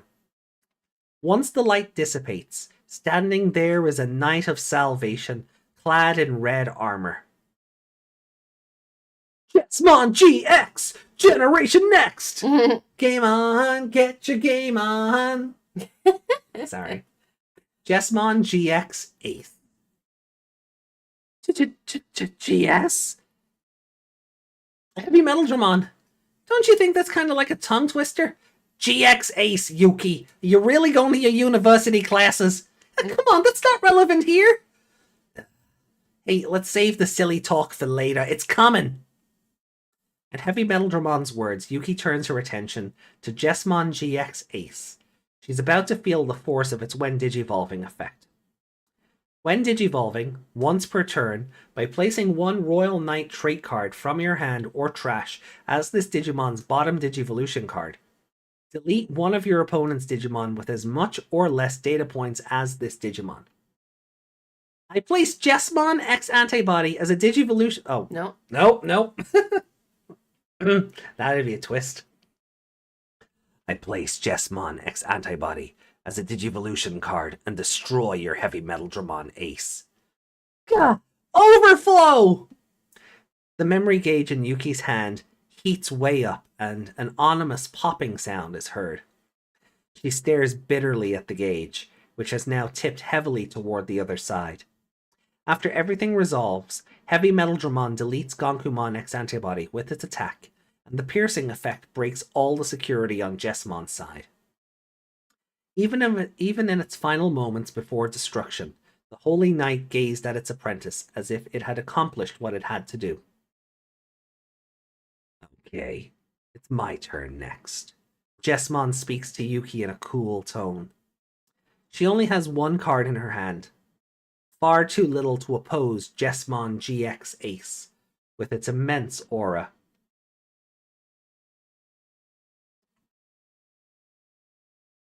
I'm just going to say this, but with my turn that's about to start now, all of your Digimon will be destroyed. There is no room for reversal, so... In the calmest tone, Jesmon spells out the words as if testing them. Now is the time to surrender, you and your partner. If you surrender and apologize for your callousness in entering here, your life may be spared. It's simple. Just accept it. Admit that you were defeated by the bond we Digimon cultivated on our own. Even with the powerful card I gifted you, you still stood no chance. Just admit that even without humans, the possibilities for Digimon will continue expanding. Jesmon heartlessly announces, You think we should be friends, but this world is not even your own. You should apologize for your arrogance and run away with your tail between your legs. That's... Yuuki! Heavy Metal Dramon raises its voice. Don't listen to a word of it! Digimon are said to be creatures that came from another world. Cool Boy and the others are fighting to save those Digimon. Humans offer their support, but it's coming from another world. They alone have the ability to escape Lacuna by logging out. And yet, here's a human saying outrageous things like, I want to be friends with all of you. Huckmon's strength was the real deal. If it can save Digimon without humans, maybe it's okay to leave it up to them. That's what runs through her mind, but... That's right, that stupid prize pupil's strength is the real deal. But yours is real too, Yuuki. Heavy Metal Dramon. Is it arrogant for humans to want to be friends with Digimon? Maybe. But you weren't like that, Yuuki. Impmon remembers. There was not the slightest difference in her eyes when she first reached out to it, or when she boldly approached the other debuggers. You want to be friends with everyone, Digimon or human. Nothing more, am I right? Yeah, you're right. That's right. So prove it, Yuuki. The bond between Digimon and Digimon, the bond between Digimon and humans, prove it's not one bit different. Yuki's partner lets out a discordant heavy metal shout. This should be a place of solace, but she can't help but find it endearing. Thanks, Heavy Metal Dramon. Leave it to me. My partner's the coolest. We're not apologizing now. We'll apologize when this is all over and they understand our side of the story. Yuki thought she saw Jesmon smile slightly at her answer. I see. If so, then endure this attack. Show me what you and that single card are capable of. Jesmon GX Ace attacks Orochimon. When attacking effect, it places Gonkumon X Antibody from the trash at the bottom Digivolution card to delete Heavy Metal Dramon.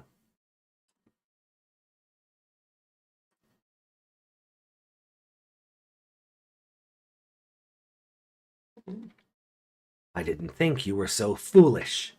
You know attacking will lead to defeat. In that instant, Jesmon GX Ace hears a voice in its ear.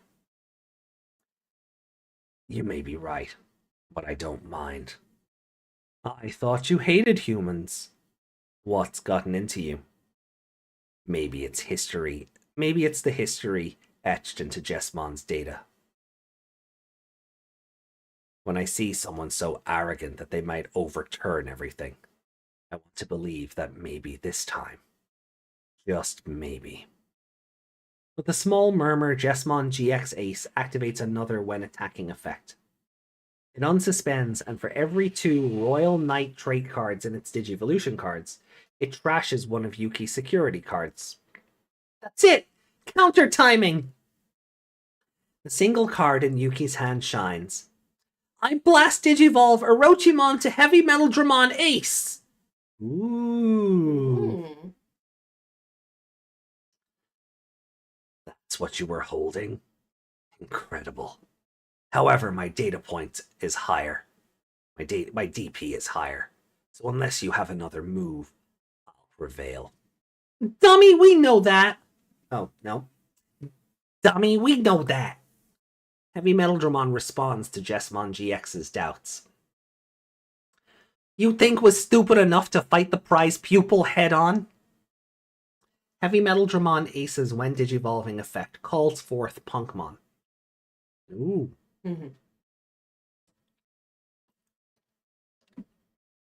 Punkmon's on-play effect gives it blocker and retaliation.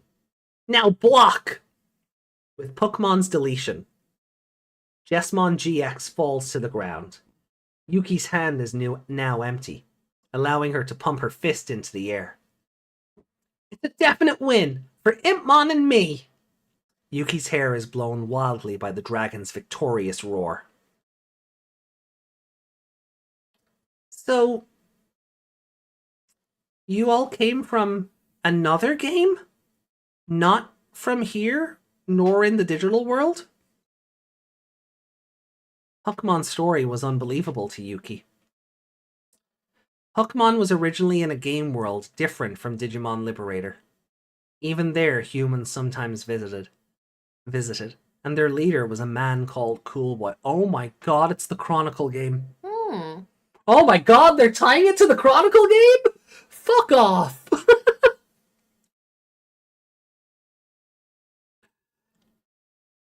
Cool Boy claimed he was the creator of the game world, and had made it to protect Digimon who strayed from the digital world.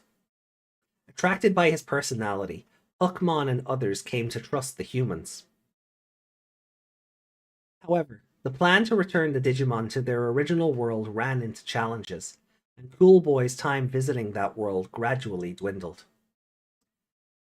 In the world we were in, there was a beast Digimon, a type never seen before in the records of the digital world.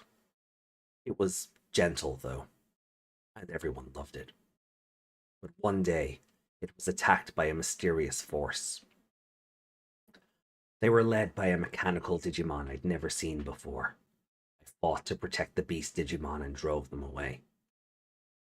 You won? That seemed like a losing situation for sure.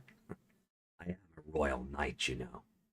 But the battle was so fierce that my oust generics went out of control, and I ended up in another world. And upon arriving in Lacuna, Huckmon was shocked to learn that Cool Boy had been creating this even larger game, following the same philosophy. I should have gone. I should have gone to the central office right then and there to question him. There could have been a number of reasons. Maybe he needed to protect more. Maybe he needed to protect more Digimon, or maybe he was planning to move us to Lacuna eventually. However, Huckmon could not rule out the worst possibility. Oh wait, that's not even text. However, Huckmon could not rule out the worst possibility. It is possible that Cool Boy launched a new game and sent enemies to destroy that world as it was no longer needed. Oh, no, sorry, take two. Is it possible Cool Boy launched a new game and sent enemies to destroy that world as it was no longer needed? Oh, is that Yuuki? Or Impmon? I'm not sure. Seriously, I know we say this every time, but this game needs to have, like, questioned Yuuki as she blah blah blah blah blah. Right. Is it possible that Cool Boy launched a new game and sent enemies to destroy that world as it was no longer needed? Yes. So I decided to protect Digimon in my own way, using this cluster of bug data that happens to be amenable to Digimon. What do you think? What do you think? Would Cool Boy do something like that? No, I can't see that at all. Huckmon breathes a sigh of relief and bows its head again. I apologize. I ended up venting my frustration on both of you, all without attempting to reach a mutual understanding. Yeah, that much is fine. Yeah, that much is fine. You're darn right. Now, bow down and apologize, muttered Impmon, its mouth covered by a giggling Yuuki. I lost. I'll leave it to you to decide what becomes of me. I don't care about myself. But these Digimon here are the ones I've protected in Lacuna. Please don't allow them to come to harm. What do you mean, what becomes of you? Aren't you going to report me? Yuuki thinks a moment, then says matter-of-factly, Nope. Huckmon's mouth drops open in shock. What? That?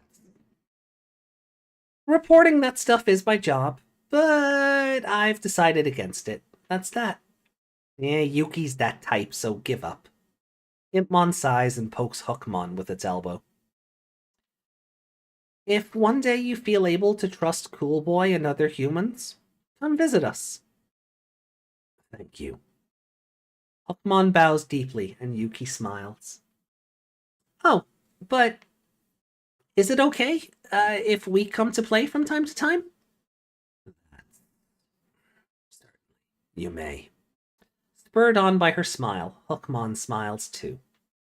Impmon, sitting on a stump, leaning against Yuki's back, mutters. It's looking like you may actually become friends with all Digimon. Huh? Did you say something, Impmon? I didn't say anything. Really? Yuki laughs at her partner's stubbornness and catches a cherry blossom in her palm. Yuki's gonna catch them all. Just then, Yuki's D-storage rings out. It's an emergency summons for the debugging team.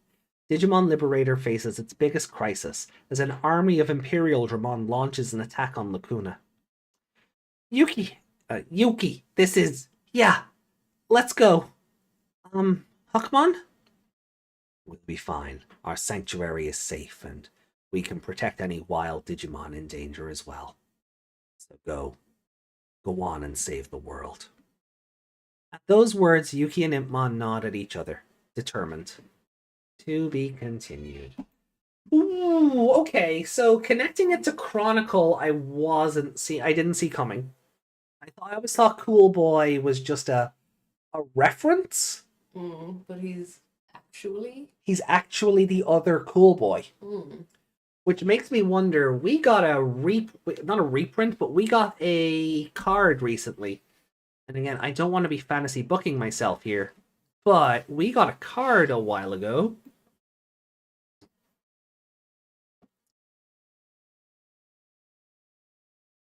Where the hell is it?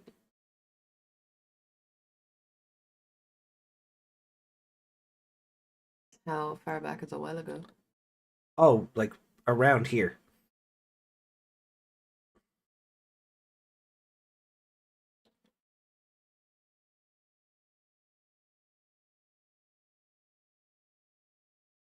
Oh, well, okay.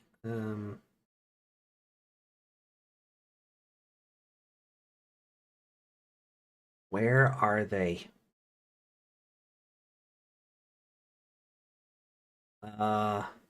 No. But close. Oh, that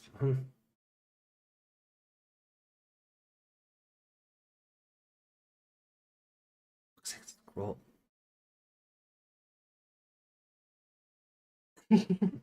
God, I forgot. There they are. I wonder if they're coming. I wonder if they're going to be in Liberator Part 2. Oh, maybe. Like, we're starting to see, like, in the card game, we're starting to see Digimon with the Axel and Chronicle traits. So I wonder if Liberator 2 is actually going to connect back to Chronicle in a meaningful way.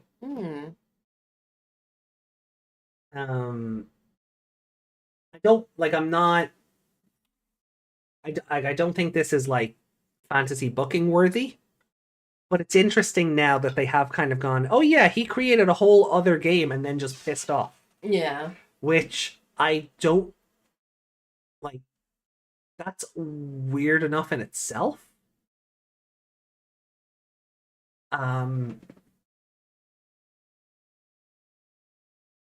Like because we all kind of joked. It's like, oh, okay, maybe it is the same Cool Boy, or maybe this takes place in the future, or maybe it's just a reference. Turns out it's all correct. Yeah. You know, it's a reference in the story, but they've tied it back to Chronicle, which because he was also the card game guide in Chronicle. So would I be terribly shocked if these two turned up in, like, the next Liberator story? No? But But if they don't, you won't be sad. Yeah, Yeah. you know, that kind of thing. It is like, it'd be like, oh, that'll be fun, you know. But if they don't, and this is just giving them more modern artwork, similar to the analog youth further down, I wouldn't be, I would, you know, it won't upset me, or it won't sort of go, oh, that was missed potential, why didn't they do this? But it's interesting now that they have officially tied it back. So Sorry. I'm excited for what could be, but I'm also curious to see where they go. Like, we're going to be reading chapter 11 on Wednesday, and that's going to be Shoto versus Sam the Clown, because he came in and took over the duel for Violet. Yeah. Which is giving me vibes of when Kaiba fought Noah in the virtual reality, and then Kaiba gets turned to stone, so Yugi goes, yeah, it's my duel now, and just takes over for Kaiba. Just takes his deck and is like, yeah, shuffle, shuffle, shuffle. Right, let's keep the match. Let's just keep the match going. Oh, sorry. So I'm just wondering. Go for it. Though, right, she's not reporting this, right? She Yeah. wandered into this by accident. Yeah. What if other people wander into this by accident? well, I guess Hackmon's got food. Like, is Hackmon just gonna be like, oh, you have reached a restricted area. Please turn around. You know? Yeah. Like, what if other humans wander in here thinking they're going to the quest that she thought she was going to? Like, No, it's a valid. she can't not report it. I understand why she's not, but or could she at least tell, like could she confide it in like Suzune or Yao and kind of be like, look, something's going on here. I've been told something about Cool Boy. Yeah. And like this, we have to keep players safe from wandering into this strange area. Yeah. But Maybe just don't let Cool Boy go and possibly, you know, nuke it out of existence. like, will I keep it on the down low from Cool Boy for now? Until we learn more about it or something. But yeah, it's a bit odd that she's like, no, I'll just leave it alone. I know she is a bit flippant, but that's a bit too flippant for the A little Debug bit. team. Yeah, a little bit. Like, you literally got lost. Like, you're, well, in theory, more experienced than the more regular players. Like, In theory. Oh, that hasn't exactly been working out lately, as the start of all this told us. Like, she's got more seniority than a lot more of the newer debuggers, but they are outclassing her in dual skill. yeah. It's like she got on the debug team, only did the debug stuff, and forgot to, you know, have any skills. But then again, she also needs some skills to do the debugging stuff, so... But considering Shoto was invited onto the debugging team... He didn't even play the main scenario. No. So But, like, he was... he's doing that now after he was joined, so Yeah, but he also had to, like, fight Yao, and it didn't matter whether he won or lost. It was how he battled that would determine if he's worthy of it. Yeah. Which, I think is a stupid idea, because if you can't beat a current debugger, how are you supposed to deal with the threats that are out there to other players? So, that was always a stupid thing, in my opinion. But how did Yuki get onto the team? If, you know, her dual skills are apparently so bad, she's effectively this story's Joey Wheeler. Who is she related to that got her onto the team? Like, I'm sure Suzune is good at battling in her own right, but she's there because her husband is, like, the head of what? Or... Doesn't he not know she's a debugger, though? Oh, doesn't he? Surely he played that up a bit to get the job right. Clark Kenting him in that respect. I think there's...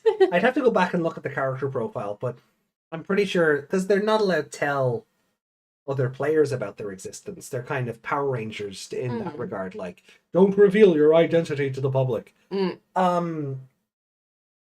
But... I don't know. Well, if I was a debugger, I wouldn't tell anyone I was a debugger in the game.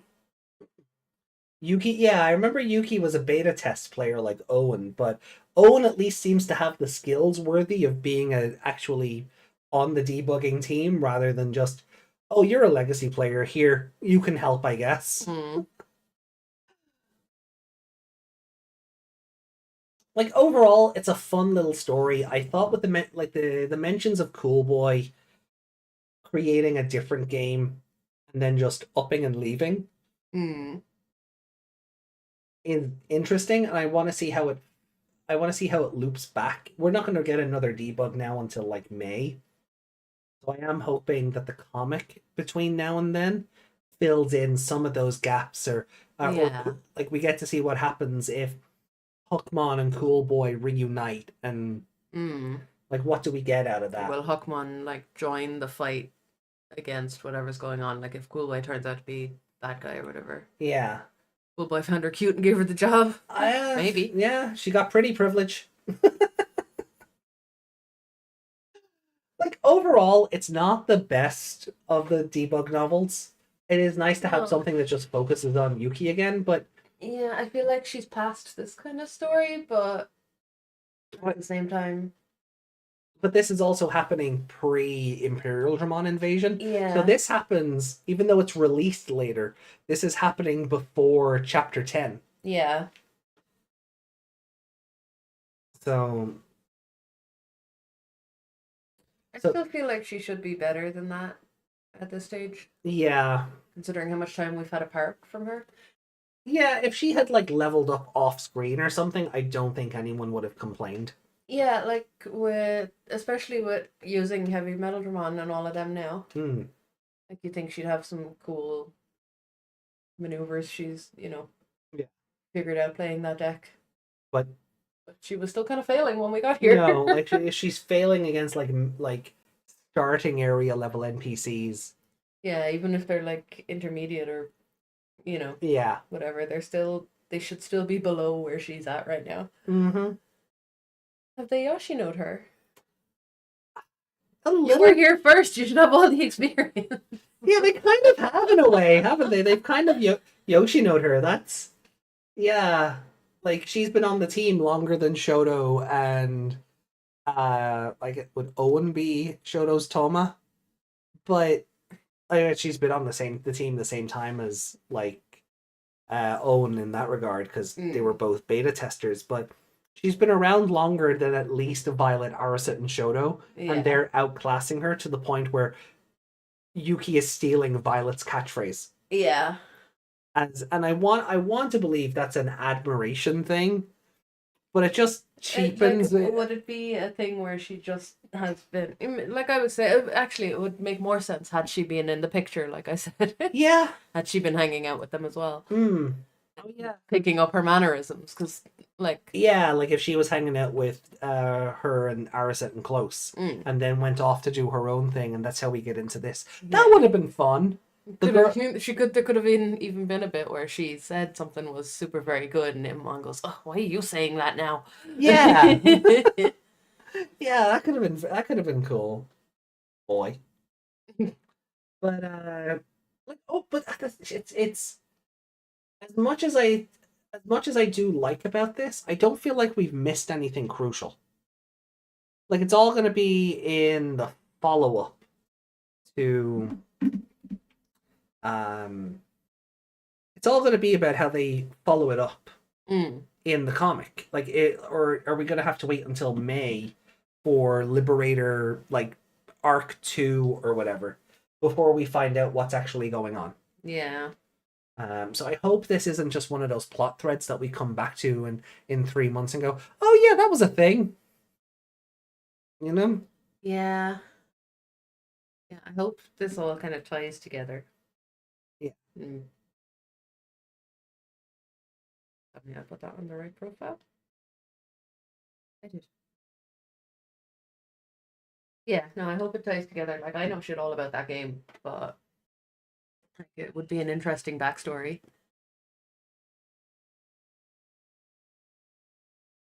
Yeah. It'd be interesting to bring it all together in this.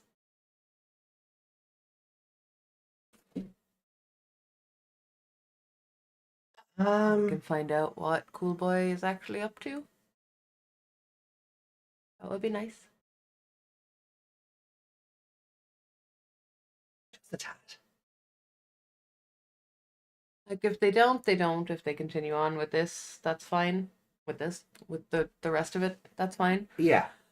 But if they come back to this or tie it in to everything that's happening, or at the very least bring Hookmon and his little party out to help, Yeah. that would be cool. You know, having a Jesmon on their side or a Jesmon GX ace. Generation Next. Come on, get your game on. Come on, you better play your cards right. Which cool boy? They're the same cool boy now. They're the same one now. Chronicle Cool Boy is Liberator Cool Boy now, so the Chronicle has been liberated from the depths of fucking just being forgotten. What console was that on? I think it was I want to say it was a WonderSwan. No, I think it was like a manga or something that came with like the old. Hold on, I might be thinking of something else. Yeah, it's a storyline accompanying. It ran from April to November of 2023. It was a manga. Ah, okay. Yeah, sorry, not yeah, but like in lore, it's a game. Yeah.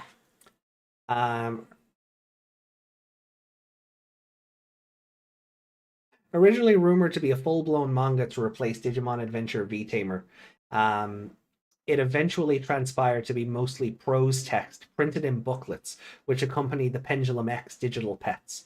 These booklets also contain short, non-sequitur 6-page mangas. There are 4 chapters, one sold with the Pendulum X 1.0, 1.5, 2.0, 3.0. So yeah, but it was more just lore stuff for the Chronicle V for these V pets. Okay. The Pendulum X. But like Cool Boy was also like the guide on how to play the card game and stuff like that. But it is really looking like title Propagator of Card Game. But this is all Liberator. There's nothing for his Chronicle side. Really originally used for promotional material in Chronicle and the Digital Monster card game, teaching Kota and Yuji how to play the card game, during which he plays decks focused on Omegamon and Dukemon. As an adult, he appears in Liberator with Omegamon as his partner, in which he is the operations manager for the Liberator video game and is the overseer of the game masters. Okay, so he's been amalgamated into one there as well. Yeah. Yeah. Not one person has ever seen him lose his cool, hence the name. He came up with that himself. Definitely. Yeah, so he was originally planned to be Yuji's older brother, but this was dropped as he only ever appeared in promotional material in the Chronicle itself. So Yuji. I can see why they would. I can see where they were going with that, and that would have been cool to an extent if like the Cool Boy and Liberator was this one, but obviously Omekamon rather than Ryudamon, that kind of knocks that one out. What are the pendulums? The pendulum is card game evolution.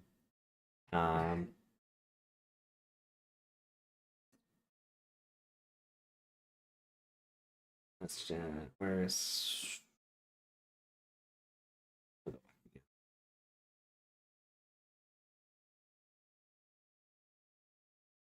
the pendulum is a V-pet. Let's see if they've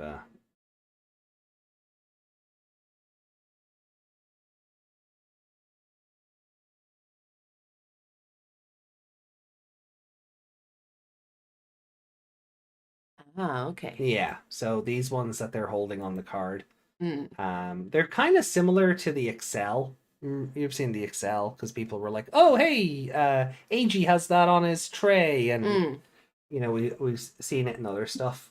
Like, it's kind of similar looking to the Excel, but it was a kind of V-pet. So You still get them. No, these would be widely out of print at this stage. But yeah, and then this symbol is the X antibody. Ah, okay. It's the X. But, yeah.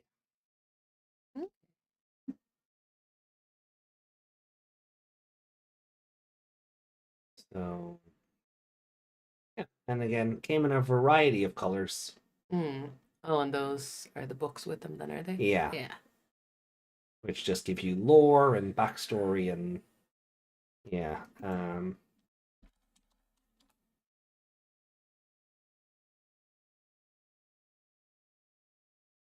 Yeah, see, they've the same idea going for them. They're not exactly the same, but they're reminiscent. Yeah.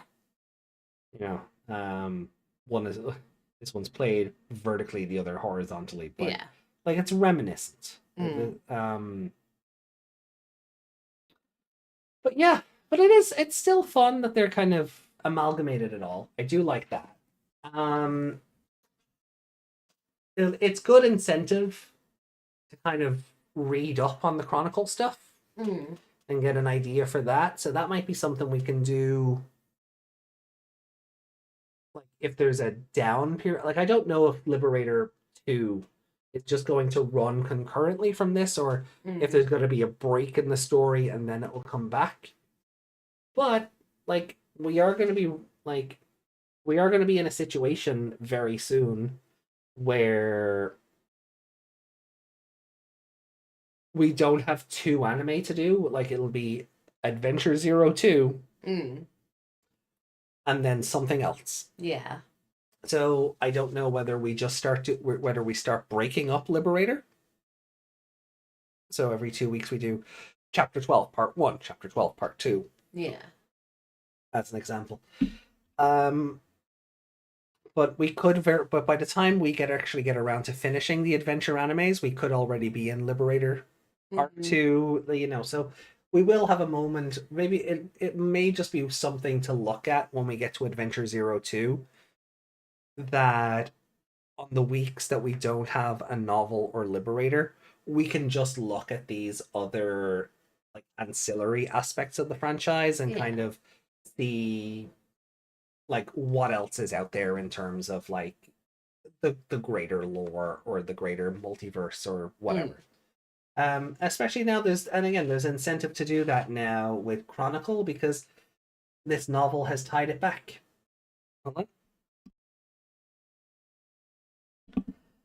So yeah, I like that's my biggest takeaway from this. I wasn't expecting them to actually do that, or if they were, I don't think I saw it ever happening in the novel. But it just sucks. Like we're gonna have to wait 3 months before we get more novel now. Yeah. See if they do anything with it. Yeah.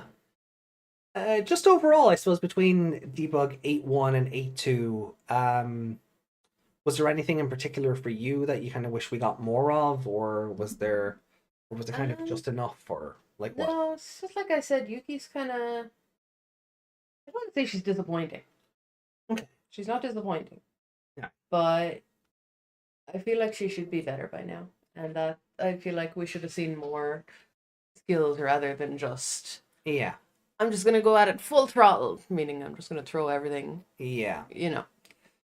And I think this might relate back to what we were talking about on Wednesday, where as nice as it is that we're getting a comic every fortnight, another team, like if chapter 11, right? We're going to be reading chapter 11 on Wednesday, and that's part 1 and part 2, and that's it.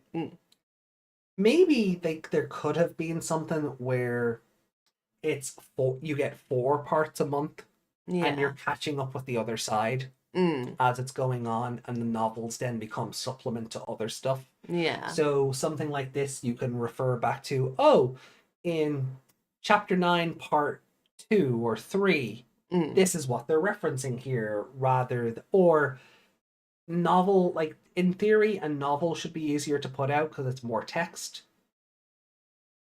Maybe you don't want to run into a situation with Digimon Seekers where it was kind of haphazardly done and then badly translated. Maybe it taking its time is having, benefits. But there should be something that we get in between the I don't want to say they're not low points, but the weeks where we're instead of a column, or we just use the columns to fill in the gaps and we get more of the stuff. Yeah. I can't really say anything else without us looping back into what we were saying on Wednesday, Mm. but I really do think this supports what we were saying on Wednesday about the columns needing to be more, or the, you know, a column that was an email, like a literal company email out to the players, could have been something to fill in some backstory, or just a little, even like maybe not a novel, yeah, but a this could short have been- story to plug a hole between what's happening in the comic and what's happening in the novel, and something to just keep the reader engaged. Yeah, like this. An appendices this- or something. Yeah, but this could have been more like a column. Like, instead of being part of the story, Yeah. this could have been a what happened to Yuki when they couldn't contact her here and here. Yeah. Or, you know, Something like that. Yeah. like little side stories that way. And because that's what this is. This is a side story outside of the plot Yeah. so far. And now, if Hookmon and all that old cool boy stuff ties in later, then it's not. But then Well, it's right the start now- of that. But right now it this feels is- like filler. Yeah, it feels like a little filler. Like she just randomly fell down a hill and found Yeah. yeah.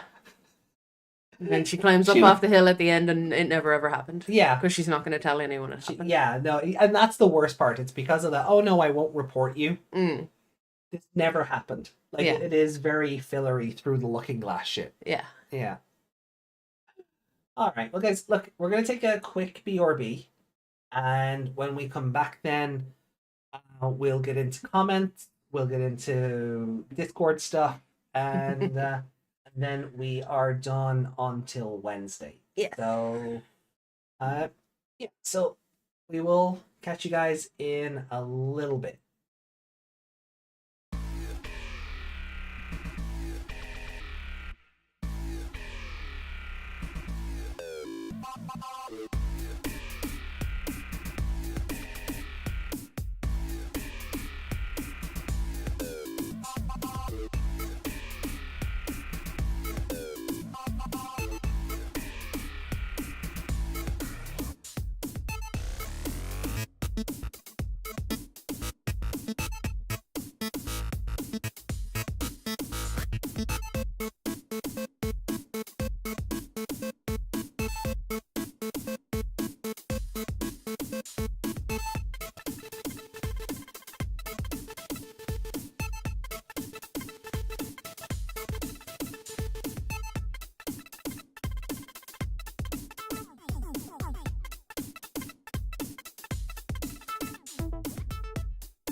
Alrighty, okay, we are back, and Oh. that wrong window. Keep doing that. What a thing to come back to. Look at this work of art.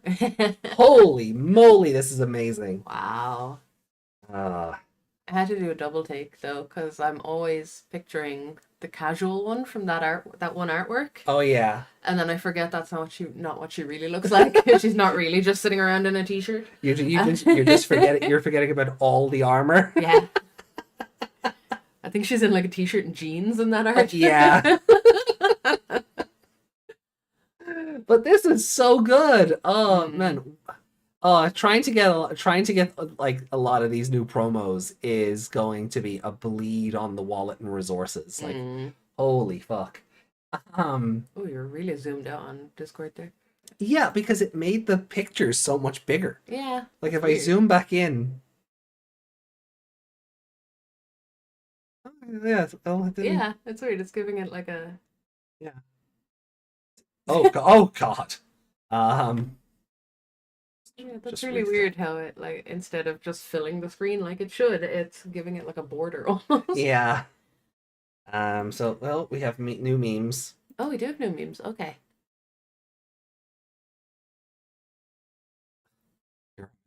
She's Omegamon, he's Omegamon, I'm Omegamon! Are there any other Omegamon I should know about? Meow. Oh. Oh. Stupid scroll. Ugh. There we go. Yeah. And I do not like this painting, Charlie. Its smug aura mocks me. Fantastic. Oh, this is great. I love this. Like, this is fun. But this is fantastic. And then, yeah, okay. That's me. I will lol at that as well. I'll let it. You also posted something, didn't you? Oh, yes, this one. So our comment about everyone about Arisa getting all touchy with Close and Violet getting jealous. But yeah, when you were reading it, I just went, "Can I come too?" So this was born. It's funny, like I was about to say, I was about to say to you, say the line, Meg. But this was the energy of that whole scene.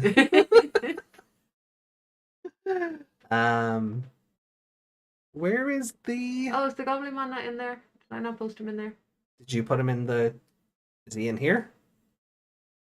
Did No. I not? No, I guess I didn't post him. No, Oh, you well. didn't post him. I could have sworn you did, but Did I?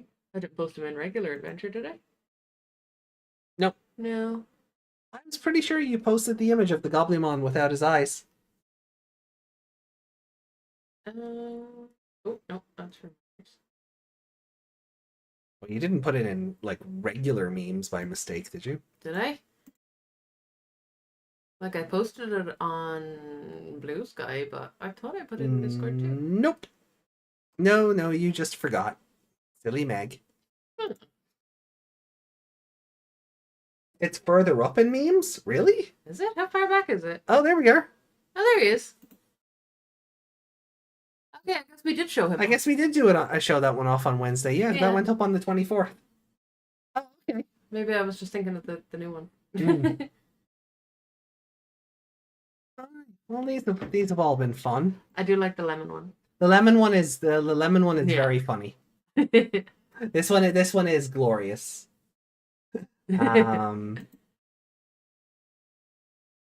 There's nothing else then, so we can move on to let me close the Liberator website, close Wikimon, close Google search, close Wikimon again. So many tabs. Wikimons. I am atrocious. Wikiman? So before we get into the main event and the thing we can point and laugh at because there is so much coping and seething and an unnecessary amount of rage, Yeah. absolutely unnecessary amount of fucking rage. Yeah. We have a couple of comments on the previous debug that we did. Okay. So Yuki says, went to watch the rewatch the stream, and the first thing I see is an AI ad with a woman shaking her ass at me. Thanks, YouTube. Nice job, YouTube. There's a lot more. Oh, there's AI so much crap. AI crap in the ads. All lately. these fake comics and stuff. Oh, it's so bad. Oh, I've had to click into some of my videos just because I kind of click in sometimes just to kind of see how they're doing in real time. Mm. If I don't have access to the analytics immediately, it's easier to kind of just YouTube hit the video and Yeah. and see things, right? And I always get hit for this fake Digimon game on the Google Play Store. Oh. And like the ad starts with Taichi, like small baby Taichi blowing into the whistle, and then it transitions into like the Digivice start, the part of the evolution screen of the like the Digivice from Try, and then it transitions into all these other things, and it's just like, Wow. how do they keep getting away with it? You know, I'm just like, Oh I god. think it's called something like Digital War or something. And it's an actual game on the App Store because I've gone, no way this is real, and clicked on that, and it's Yeah. brought me to it on the Play Store, and I'm just like, fucking hell. Wow. There's ones that want to be my AI girlfriend. Oh yeah, I've seen those. Oh yeah. So don't fall for those. Those are just data stealers. Yeah. Although there was one that I prefer Unchained. she's cuter. She'd also steal your data. I'm afraid I've got Or some bad they- news. they Yeah, also steal AI your data. is neither girl nor boy. AI Unchained is just Unchained. Also child. Also Unknown of child. unknown, but aesthetically a child. Aesthetic a lolly, Fair. not necessarily child. Otherwise, I think she would all. She's have me doing it now. I think Unchained would also just steal your data and ruin your life. It might be a bad move to go and technically Unchained, technically closest sister, so older. Yeah, see that comes down to the like. Yeah. Oh, are they gonna be like? Oh, it's the computer program has the body of a 22-year-old, but it's actually a 3-year-old thing. Mm. That is the modern day equivalent to the It's the opposite of the. the dragon is 1,000, but looks like she's 6. Yeah. Yeah. Yeah. It's the inverse modern day version of this computer program. It was born 3 years ago. Looks like she's 25 though. Mm-hmm. Just be careful. Be careful in what you consume. Mm. Thankfully, we don't judge you here. Others might. So just be careful. Don't talk to any of the AI girlfriends. None of the AI See girlfriends. that one that made it into the news? Mm. The teenager was getting really, really attached to it. It was like Daenerys Targaryen. Oh yeah. And it basically told him to unalive himself. Yeah, and he did. And he did. Yeah, Mhm. yeah. Did we cover that on one of the AOEs? Possibly. I know we've talked about it, Yeah. but I don't know if we've talked about it on stream or just in general. Legal lobby, basically. My type of All right, so Yuki goes on to say, anyway, Debug 7 was really fun and expanded the comic characters, wish most of this was actually in the comic, though, instead of the novel. Like the blank card and Close's origins are questions raised by the comic. They should be in the one to answer that and not the novel, which up to this point has been about introducing a separate cast of characters and trying to develop them. Hopefully, some of the more important information are talked about again in the comic, because not everyone reads the novel. Plus, it's only available on the official site, while the comic can be found in other places, so some people might not even know the novel exists. I do wish that they would do a lot more of this and not just at the expense of the novel cast, or remove them entirely, and that this is just about the comic cast. Some fun stories every couple of months looking into the character's life. Shoto in college or working part-time, Arset and Violet going to school, Yao and Cool Boy working on Liberator, Owen and Zenith dueling, Close hanging around Lacuna, maybe meeting their family. You could do some more stuff from the Digimon's point of view, like having the characters hang out and actually interact. That was one thing I really did like about the Terramon and Muchomon thing, though. Yeah, it was just them hanging out. It was, yeah. And I always say I'm always an advocate for when we get Digimon doing stuff without humans involved. And the Terramon Muchomon, like heart to heart, was really nice for that. Sure, it was about Shoto, but he wasn't there. Yeah. But I do agree, like, and this is why we've been saying, like, it would be nice to have something in between the 2-week break of the comic, or something that comes out before we have to wait for a novel for another 3 months to kind of fill those gaps and let us know more about the lives of the characters. There should be like Liberator stories. Like log out, log out 1. This is what happens. Yeah. We have we have chapter 1 and debug 1. If there was something else, just something small. It doesn't have to be as long as the comic parts, or as long as like the novel segments, but something like Digimon Liberator, log out, 01, 02, 03, etc. And you just get these little chunks, these little slices of life into what the characters do outside of the story, you know?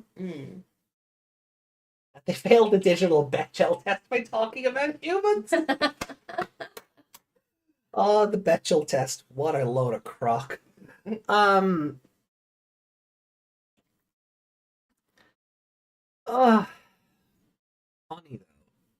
though. Yuki then leaves a second comment to say, the Liberator cast has been fun so far, but on a surface level. They have fun personalities and some more memorable than others, but in terms of development and backstory, we don't have much of that. We do have a lot of characters, 8 to be exact, plus their partners to work with. And it does seem like Liberator will continue on for a while, so hopefully there will be more development time from them. Then tacking on 7 novel characters doesn't help either. A cast of 15 doesn't leave much wiggle room for development and plot at the same time. We don't even have any side characters in the comic. The novel gave us some, but they haven't shown up again. Also, I don't like that Zenith finally showing up and got defeated right away, but we barely have any reaction out of it. Like, an Imperial Dramon clone beat the world champion. The one thing we know about Zenith, by the way. And we don't even get other characters being concerned or worried. Yeah. The one reaction we have is from Arisa, his fangirl, like Shoto is a fan of Own. But even then, she was more like, oh no, Zenith got beat. Anyway, where's Violet? Yeah. Then we cut to the Violet duel showing off Necromon, and at the end of that chapter, they show the novel cast beating all 50 of the clones. If they want to job Zenith to show how cool Shoto is, how cool Shoto looks defeating the main body, this ain't it. I don't even think Shoto knew Zenith was here. You're probably, in hindsight, you're probably right. Yeah. I'd need to go back and reread chapter 10, but I think you might be right on that one. Also, why is Shoto here? Last we saw him, he was with Unchained. What happened after that? And I guess we'll find that out later, because he approached... Sorry, Unchained approached Shoto and was like, hey, your friends are in danger, and then he just appeared. So I wonder if there is some transportation stuff going on that the emblems can do. Similar to the mana gems interacting with Red's armor. Where Ydra was able to just kind of like call out to Red and he teleported to her. Yeah. Maybe something like that with the emblems? Maybe. You know, it just, I mean, they wanted their big damn hero moment where like the hero turns up at the last second. But they wanted their big damn hero moment, so they may not even explain it away. They may just say, they may never address it, or they could just be, oh yeah, Unchained open a portal. And that was it, you know? I literally got here as fast as I could, kind of thing. But yeah, I do agree about like Zenith getting jobbed out, and then the novel characters just beat 50 of the clones anyway. Like, I'm sorry, if he's like a world champion, why is he getting jobbed out and not Yuki? Yeah. She's clearly not great, as we've learned. She's still not great. Why is she winning and he's not? Unchained sending Shoto there is kind of self-sabotaging, though, unless this is all going according to Keikaku. Yeah. And given the information we learned about Cool Boy today, it is continuing to, you know, spin the plate on who is the villain here. Is it Unchained or is it Cool Boy? Like, it's kind of keeping that plate spinning. Like, Hookmon and Yuki don't want to believe Cool Boy could be capable of, like, just abandoning Digimon and not saving them. Or worse, sending something to kill them. Or sending something to kill them, yeah. So maybe it's all red herrings, like, you know, leading you up to believe Unchained is the villain of the series, but actually it's Cool Boy the whole time. Or, you know, or maybe that's all this is meant to do. It's meant to make you believe Cool Boy might be in cahoots with Unchained or something else. But why did he give Yao the flash drive then if something went wrong? You know, there's so much that works in favor and against Cool Boy being a villain. I guess we'll see if chapter 12 has anything going forward. But Yuki finishes up by saying, "Okay, enough rambling for now. Thanks for reading. Oh, hey, this is a good replacement since we have no column this week. Yay! Bye." He is the column. Well, Yuki is the column. Yeah. Ali says, "I would say that this month's of Liberator story was a bit underwhelming, but at least Centralmon will debut in a game next week with a story mode, so it'll be a fun time translating that." Debug 7 was unnecessary but cute, like giving away the importance of Close and how casual everyone treats her later on in the story, and just say a bunch of weird plot stuff. Anyway, it's nice to know more about Close with her being the least known female in the series. Would wonder, with her being the origin of emblems, that she can make a partner Digimon go into a level 5 form or even a level 6. For Muchomon's side, kind of doesn't offer anything of worth for me. Yeah, the Muchomon thing was just cute because we've all kind of said, how does Muchomon feel about just being replaced? Yeah, because like he was replaced in like episode 1. Yeah. Also, Mhm. Close is the second least known female character.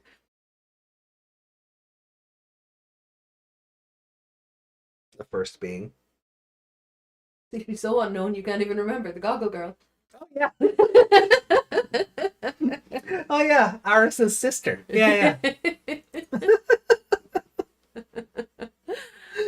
Oh, I really do like. I really don't like that they defaulted to the family of doctors trope. Like, I get it's Japan. I get it. It's a very important thing, you know.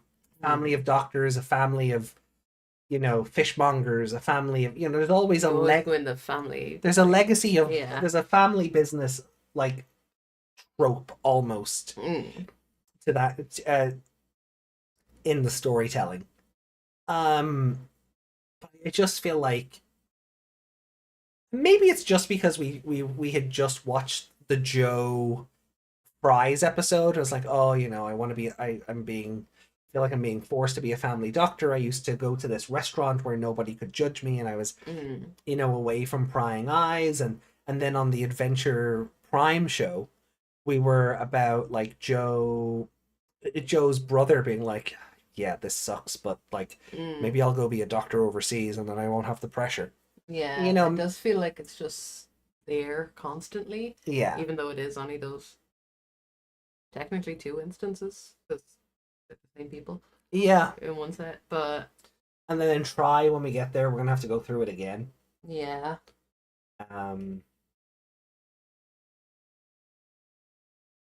Also, how mature of Digimon? How mature of Digimon? Just in like, you know, it's the whole doctor thing is like the whole family doctor thing. Okay, it's because it's just so recent in what we're, you know, reviewing and watching along as a podcast that maybe I'm just like, I'm done with it kind of thing.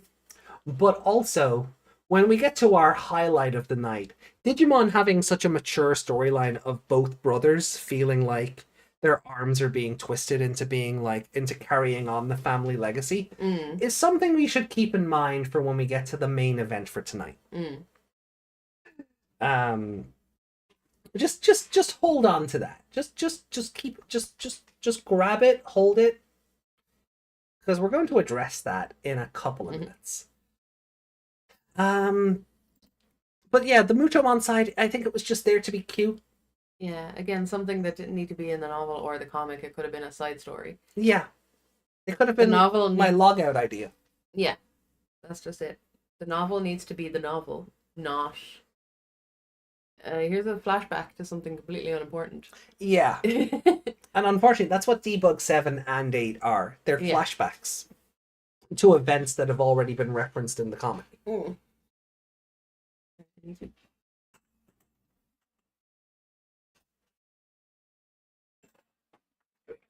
Right. Ali then left a reply to that comment saying, edit, remembering about a green Omegamon conversation. It seems that Dogachmon isn't beating the allegations of being an Omegamon variant that has a street jacket and uses Shoutmon's skull as a helmet. And that was where I realized, oh crap, Dogachmon is just an Omegamon. Yeah. Jesmon left a comment saying, close is cute, but it's sad to see the downside of an AI living longer than a human. And wow, the new and old partner Digimon talking. I wish Wallace's Digimon did that, but he was tone deaf at the time. Yeah. Da, da, da. Somebody was told me to wait. Oh, Digimon. You're so good for meme culture, you don't even know. Alright. Do we have anything else?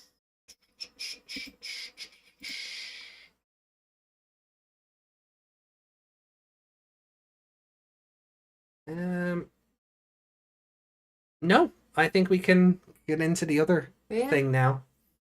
So I don't do this, but I'm gonna have to put this back up on screen. Yeah, we did that because I think we did that for the first one, and I don't like putting the comments on screen because if they get bad, it just feels call outy.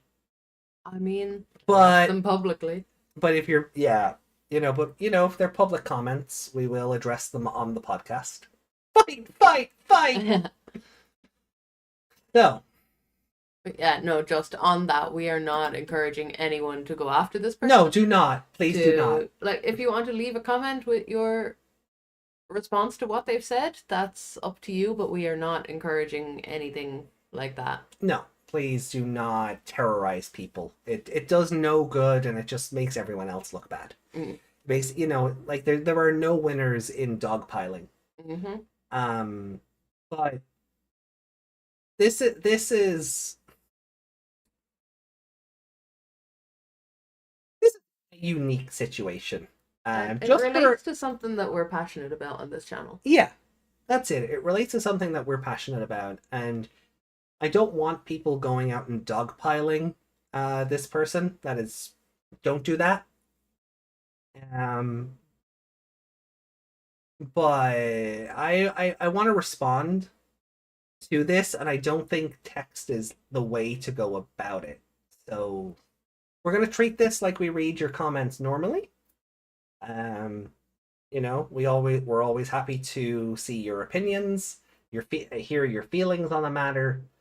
But a lot of you have a lot more decorum in how you go about it. This is not how you leave comments on the channel. So you might recall on Wednesday, we had this comment of, they lost me by adding the Apply shit into the card game. And if they appear in Liberator, I would also lose my interest for the story. So I responded, I don't understand why people have such a visceral hatred for Appmon.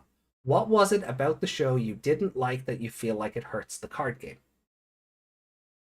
And this is the response I got. Look at this. Like, look at this. And then it just devolves into caps. It just devolves into screaming. This is not how you leave a comment. This is unpolite. It's rude for like, it's edgelord shit. All right, but we're gonna go through it. And this is where I want you to keep in mind the maturity of the idea that Digimon would tell a story where the children of the family feel obligated to fulfill their parents' wishes, right? And also the story with Koshiro in Adventure 99 and the whole adoption thing and the parents not wanting to tell him and him not feeling, them not wanting Koshiro to feel like he's any less of their child and all of that stuff, right? Very emotional topics, right? I want you all to keep that in mind as we go through this. So they responded, do you even know what Appmon was? Bandai literally took the most of the budget designated to Digimon and decided to create a whole new thing with it. the first time they did that, just that in the past those projects didn't have Digimon in its title. So they were considered a whole different thing. This time they decided to put the Digimon universe in the title, just to make sure their new project will retain the Digimon fan base. I'm curious, what are these other projects that Bandai took the money Yeah, for that weren't Digimon, but this one, they weren't Digimon because they didn't have Digimon in the title? mm-hmm. I'm curious what those were. Comments or chat? Anyone know? You are free to educate us. It was created as an attempt to attract a new public to the franchise. They copied the style of Yokai Watch. That's the reason why most of them are like chibis. Don't we have a Digimon literally named Chibimon? Yep. Okay, cool. While retaining some of the Digimon aesthetic, which isn't surprising since it was the Digimon designers team who worked on it. Literally every child Digimon is a chibi something. Yeah. Chibi dinosaur, chibi plant, chibi beetle. Chibi ladybug. Like Tentamon's a ladybug. A ladybug, yeah. Yeah, every child level Digimon is a chibi. Try was airing around that time, so I'm sure they had plenty of money coming in. Fuck. But ain't right. So where was it? They put a lot of money into it, made a very good animated TV show, a couple of dedicated console games. By a couple, you mean one, right? If there was one 3DS game, I own it.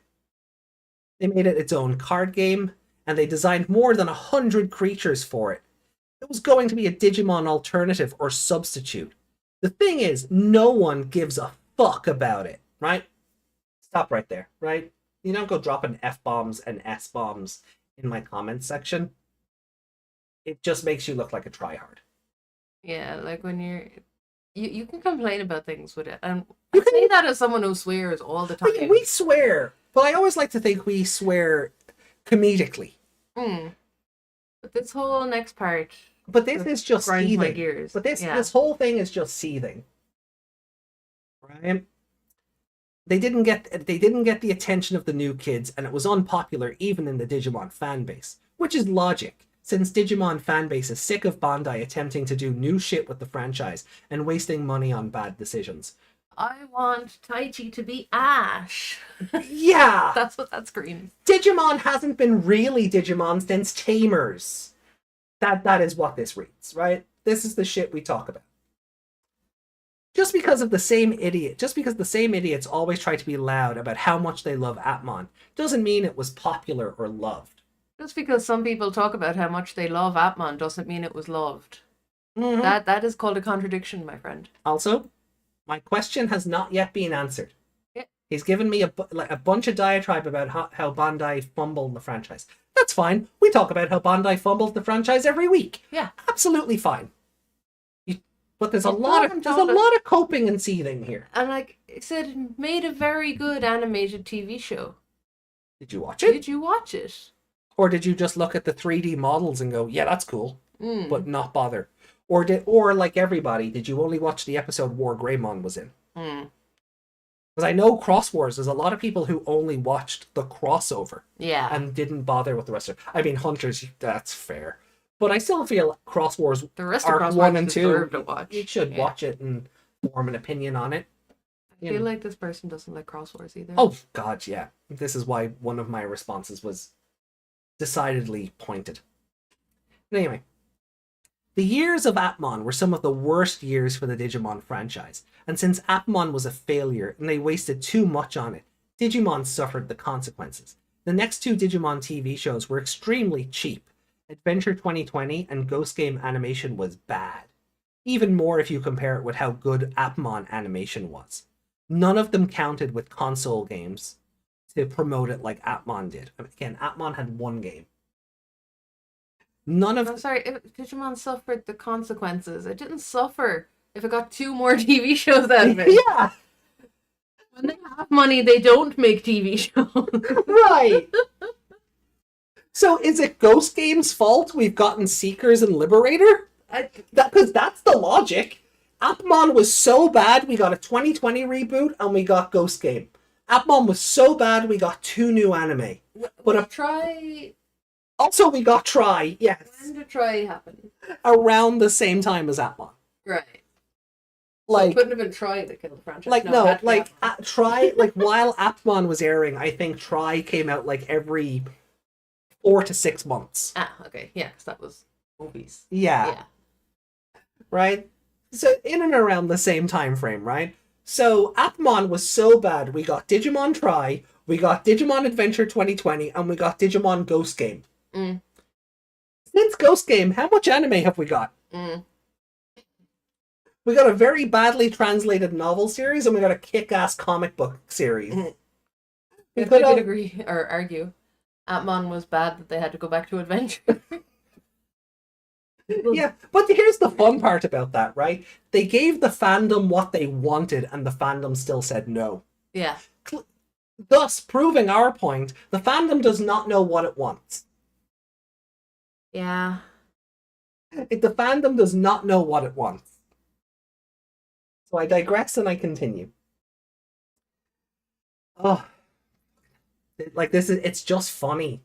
It's just so much seething for no reason. Gets worse and worse then. Yeah. So where were we? None of them counted with mobile games as Appmon did. Appmon had a mobile game? I don't recall, but China has a whole rake of Digimon mobile games. It gets Hmm. crossovers with Puzzled and Dragons. It gets crossovers with weird 3D shooters. Yeah, because the and complaint here is that Ghost Game and Adventure 2020 didn't have console games or mobile games promoting them like Appmon does. yeah, So I want to know what mobile game promoted Appmon. Anyone know? chat. You got one on that? You got one on that one? Appmon have a mobile game we don't know about? I mean, it would make sense.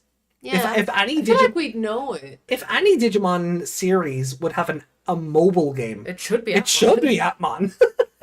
Appmon Data Lab. Oh, okay. Appmon Data Lab. We will look into that. Like, if it's one of these Okay. things that never left Japan, I'm not shocked.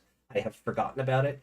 The app allows you to scan the Appmon chips with your mobile camera and add them to the collection. It also allows direct access to the official Digimon Universe portal website, as well as an encyclopedia with all of the information about each Appmon, some special missions, and access to different social networks of the sub-franchise. Why have I never heard of this? Because it's a glorified encyclopedia. It's hardly a game. Yeah. Scan the QR code on the back of the app chip and you get an encyclopedia entry. That's not a video game. No. It's not a mobile game. That is It's an app. barely a museum. It is an app for Appmon. Yeah. Jesus, that is... no wonder I forgot it existed. It's not a game, it's just a fucking encyclopedia. Also, Applimon Protect the World mobile game. Okay, that does not ring a bell at all. No. Is that like a Chinese or Korean exclusive or what? Put a link to it in Discord. We'll Yeah, have a drop look it. in a minute. Yeah, definitely. Drop a link into Discord and we'll take a look. But I feel like Wikimon doesn't have a description for it. Okay, so it may have just been one of these things that was advertised and then never came out. maybe. Fuck. Okay, that doesn't count then. Korean. Okay, a Yeah. Korean mobile game that nobody knows about. Yeah. That feels like it got cancelled. Yeah, it does. Fucking hell. Anyway. Terminated in 2020. Well, there you go.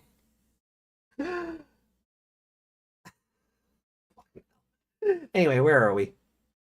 The Digimon team didn't design 100 monsters for it. In fact, Adventure 2020 and Ghost Game introduced very few new Digimon to the franchise. Yeah, because Gamamon stole all of them. Yeah. They did. The Ghost Game anime didn't design many new Digimon, but the fucking Dim cards sure did. It did release in 2019 and it terminated in 2020. Wow. Wow, it's like a Square Enix mobile game from that time period. Mhm. Christ almighty. Yeah, where am I? So that doesn't count because it was only in Korea then. Yeah. Like that's not promoting it everywhere. Probably the 2 new seasons with the least amount of new monsters in it. All of that direct consequences of the failure of Atmon. Yes, it's Atmon's fault that all of Ghost Game's new designs went into the dim card. Yeah. Yeah, Atmon did that. Atmon did that. Sorry, if Atmon failed so bad, they would have put all the money into more adventure and not made Ghost Game at all. Right. They would not have, if Atmon failed as bad as this person says so. Like, I know people don't like it. And, like, obviously... That's fine. You don't That's have fine, to like but- everything. It didn't fail as hard as you're making out because they wouldn't have made Ghost Game. They wouldn't It's have Spider-Man's fault. But they wouldn't have made a Ghost Game if it being that different failed them so hard. Yeah, and Ghost Game was And as then they formula as you can get. Yeah, Like- if It was so Monster of the Week heavy because they didn't believe people had the attention span to tune into an ongoing story. But do you get what I'm saying? Oh yeah, definitely. They would have stuck with adventure Yeah. at 2020 and just pushed more into that and not made a Ghost Game series. Adventure, yeah, we would have gotten our Adventure 2020-02, Yeah, our Adventure 2022. yeah. We would have gotten that instead Yeah. of something new. An Adventure 2020 movie, an Adventure... I don't think it's because people didn't like Atmon, because plenty of people did like Atmon. Mm. And that line back there, just because the same idiots who always try to be loud, there's so many of us who love it. It's not Yeah. that we're idiots. No. We just have a different outlook to you. It doesn't mean that we're idiots for it. And again, my question has not been answered No, we're still not sure if this person has watched it or not at this point. at this point. When we get to the next one, we'll I think the answer is more obvious. So anyway, in the same year they created 100 Atmon for their new project. We only had like 7 new Digimon introduced to the franchise because the whole designer team and all the money was being used on their new project. The only reason why they're introducing Atmon in the card game is because they have that shit in which they wasted a ton of money and they want to do something with it. So again with the swearing. Like again, I'm not a prude, but it just feels so edgy and try hard here. Yeah, like every Atmon is shit. Mm. Just because they're an Atmon. You leave Navimon alone, you little bitch. Anyway. But you shouldn't wonder why some Digimon fans hate it. Fans, and here's where I kind of started twitching. Fans like me who have been around for more than 20 years want Digimon, not their stupid alternative projects. Just because they retained the Digimon in their title doesn't mean that it's Digimon. Fans like me who have been around for 20 years, also been around for more than, also been here since the original Adventure dubs back in the day. Hello! Don't wear that like a badge of honor, it makes you look like an asshole.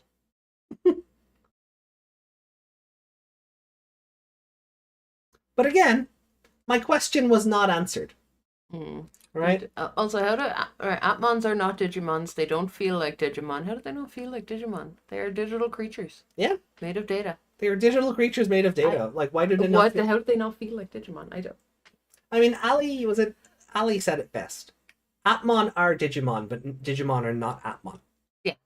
Like, Ali said it best. Like, anime media has its fair share of haters, and they're always not welcome. Indeed, yeah. So I continue on right with this. They were a shit idea, all right? And this is this is all caps. Like there is some serious seething going on here. That is unnecessary. A lot of the new Digimon were also debuting in other places, like the Pendulum and the Vital Bracelet.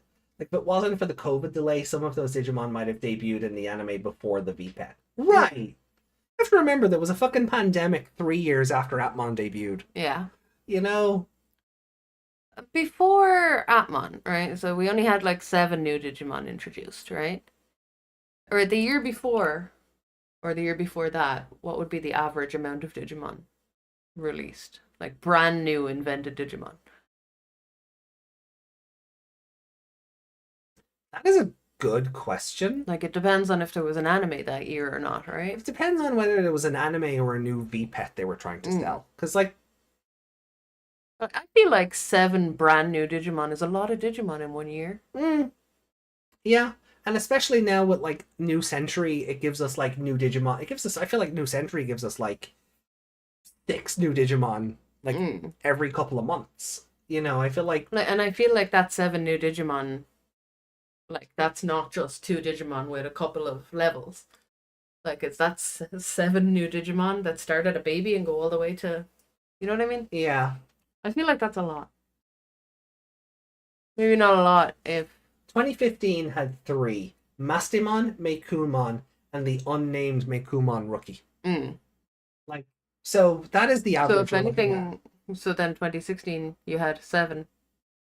You actually are the numbers actually improved by this logic. Plus the 100 Atmon. Plus 100 Atmon, yeah. So technically 107 Digimon that year. Technically. It's so dumb. I just don't understand the hate for Right. it. I just... So You cannot like it, but why? they were a shit idea. One of the many shit ideas from the minds behind this franchise have had. Then you wonder how it is that Digimon went from competing with Pokemon.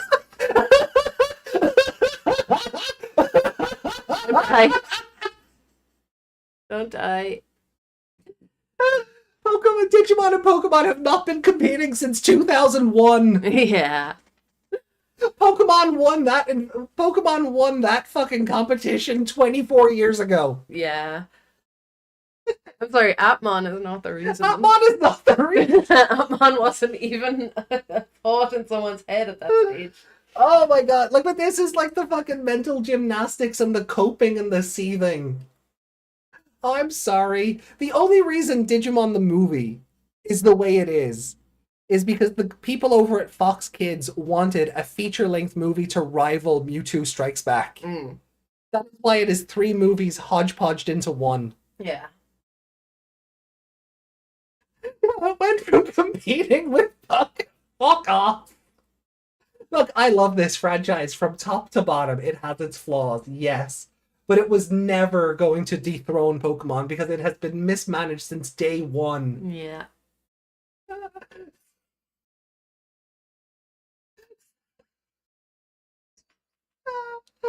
Oh, I'm sorry. I'll try and be professional. No, I won't. But apparently it went from competing with Pokemon to almost extinct. Thanks, Atmon. Thanks, Atmon. I can tell fucker's liking his own comments as well, which is... I did as well. Like, I'm not disputing that, but, like... Anyway. So I responded, yeah, I do know what Atmon is. I watched it while it aired and talked about it on this very channel. My partner and I, little Meg here, did a rewatch of it alongside Ghost Game while it was airing for the podcast if you check the archives. What I got was a show about humanity's reliance on technology, a show about characters unsure about their place in the world, a show about the pitfalls of transhumanism and too much blind faith in AI to do our daily tasks. A show that managed to take the very best aspects of the shows before it, meaningful cast, evolution gimmicks, deep lore, betrayals, evil tamers, you name it. If it happened in a quote-unquote real Digimon anime, Atmon did it better. I might be stretching the truth there a little, but... and it had one of the most heartwarming endings that the anime has ever put out. Hell, it even had a story-long romance. Nothing another show in the franchise has done well. I have been a fan since the original Digimon Adventure dub airings back in the day, so please do not try and pull the quote-unquote fan of over 20 years thing like it's a badge of honor that invalidates mine and many others' love of Atmon. Haru is as much a Digimon protagonist as Taichi, Masaru, Taiki, or Takato. There was my being pointed. You're saying this person hates Atmon or Cross Wars. That's why I put Masaru and Taiki in here. Yeah. Yes. Appmon may not have been as popular as Adventure or even Tamers, but it is still a Digimon show that is currently being celebrated during this 25th anniversary of Digimon anime. Like the creators of Digimon have told you they are Digimon. Yeah, like what more do you need? Yeah, Word of You God don't get yeah. Word of God says it's a Digimon show. They've put it into their anniversary of Digimon animation. Therefore, it is Digimon. Yeah. Also, Yuki brings up a great point. Mhm. Pokemon technically outdoes Disney Yeah. at this point, so it's kind of unstoppable. Mhm. Like, Pokemon is routinely the #1 earning media franchise on the planet because it does not stop. The games suffer for that, but Yeah. it does not stop. There's always something out there to buy, watch, or play. Yeah. So, like, it is not Appmon's fault Pokemon is a juggernaut. No. That is not Appmon's fault. Appmon didn't do that to Digimon. Bandai did that to Digimon. It's Appmon's fault Pokemon is beating Mickey Mouse. Yeah. Yeah, that's Appmon's fault. Why did my phone go? Fucking hell. Anyway. So if you right, so there was that whole diatribe. My question was still not answered. So in this, I said, all your comment has done, long as it is screech and yell about how Bandai mishandled the franchise during this period. Nothing about if you actually watched the show, why you liked it or didn't like it, and certainly nothing that actually answered my question. So I'll ask again. What was it about the show that you didn't like that you feel it hurts the card game? And to expand upon my question, I added, how will Gatchmon and Haru, and later all the other Apply drivers and their buddy Appmon, hurt the game? How does the mechanics of Appmon, Applink, and App Fusion hurt the Digimon card game to the extent that it is worth so much seething? Right? I feel that's a fair question. Yeah, because the original thing they said was if they put that, it's back to the top comment. Like if they put that shit in there. No, What are you looking for? again. Yeah, they lost me by adding those in the card game. Like why? Like they're not answering why the Appmon. Like it's just purely like, oh, they're shit, I'm never playing it again. Yeah. But not why. And you're giving them kind of a lots of points to discuss. You're giving them Yeah. Maybe is it the Tamers? You don't like the Tamers? Is it the I wonder what was. See, now it's been edited. So I'm very curious what changed.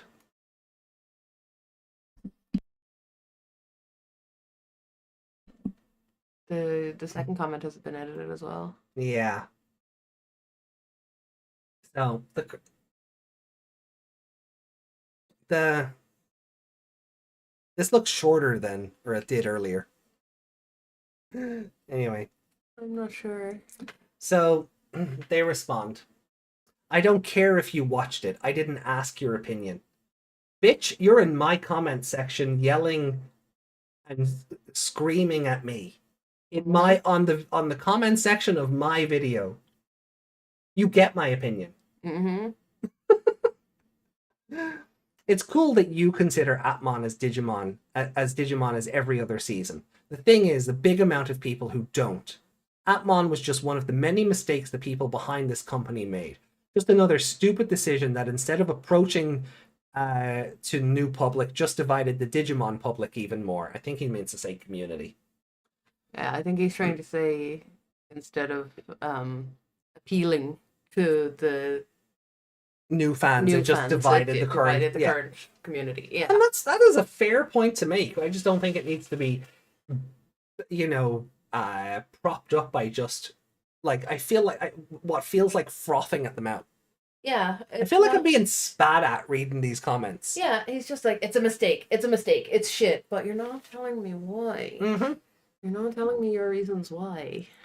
So, Ken says, See, if you like that opinion, I am saying that I am not asking for your opinion response, right? Also, yes, Yuki, you can still play plenty of other decks without Atmon in them. Yeah. You know, and if you don't want to buy the box or the packs, because you might get Atmon in your packs, just buy the singles. Probably cheaper in the long run anyway. So they continue on. I don't give a fuck about if Atmon is good or not. If I want a good story, I'll watch shows like Game of Thrones. Did you see that ending? I bet you got a good ending there. Yeah. No one watches a Digimon show because of how good they are. One only watches it because of that feeling of being a kid again. You must have thousands of better anime stories if you want love stories or good writing. The thing is, that shit was not Digimon. So, this is where I asked you to hold on to the Joe Doctor thing or the Koshiro adoption thing. Mm-hmm. Digimon has been doing mature stories. Even it's a kid show, yes, but it has been handling mature topics since 1999. Don't swear. Oh, sorry. It was for comedic effect. You know, it's not like yeah, he's eating the member berries. Yeah, he's living in nostalgia.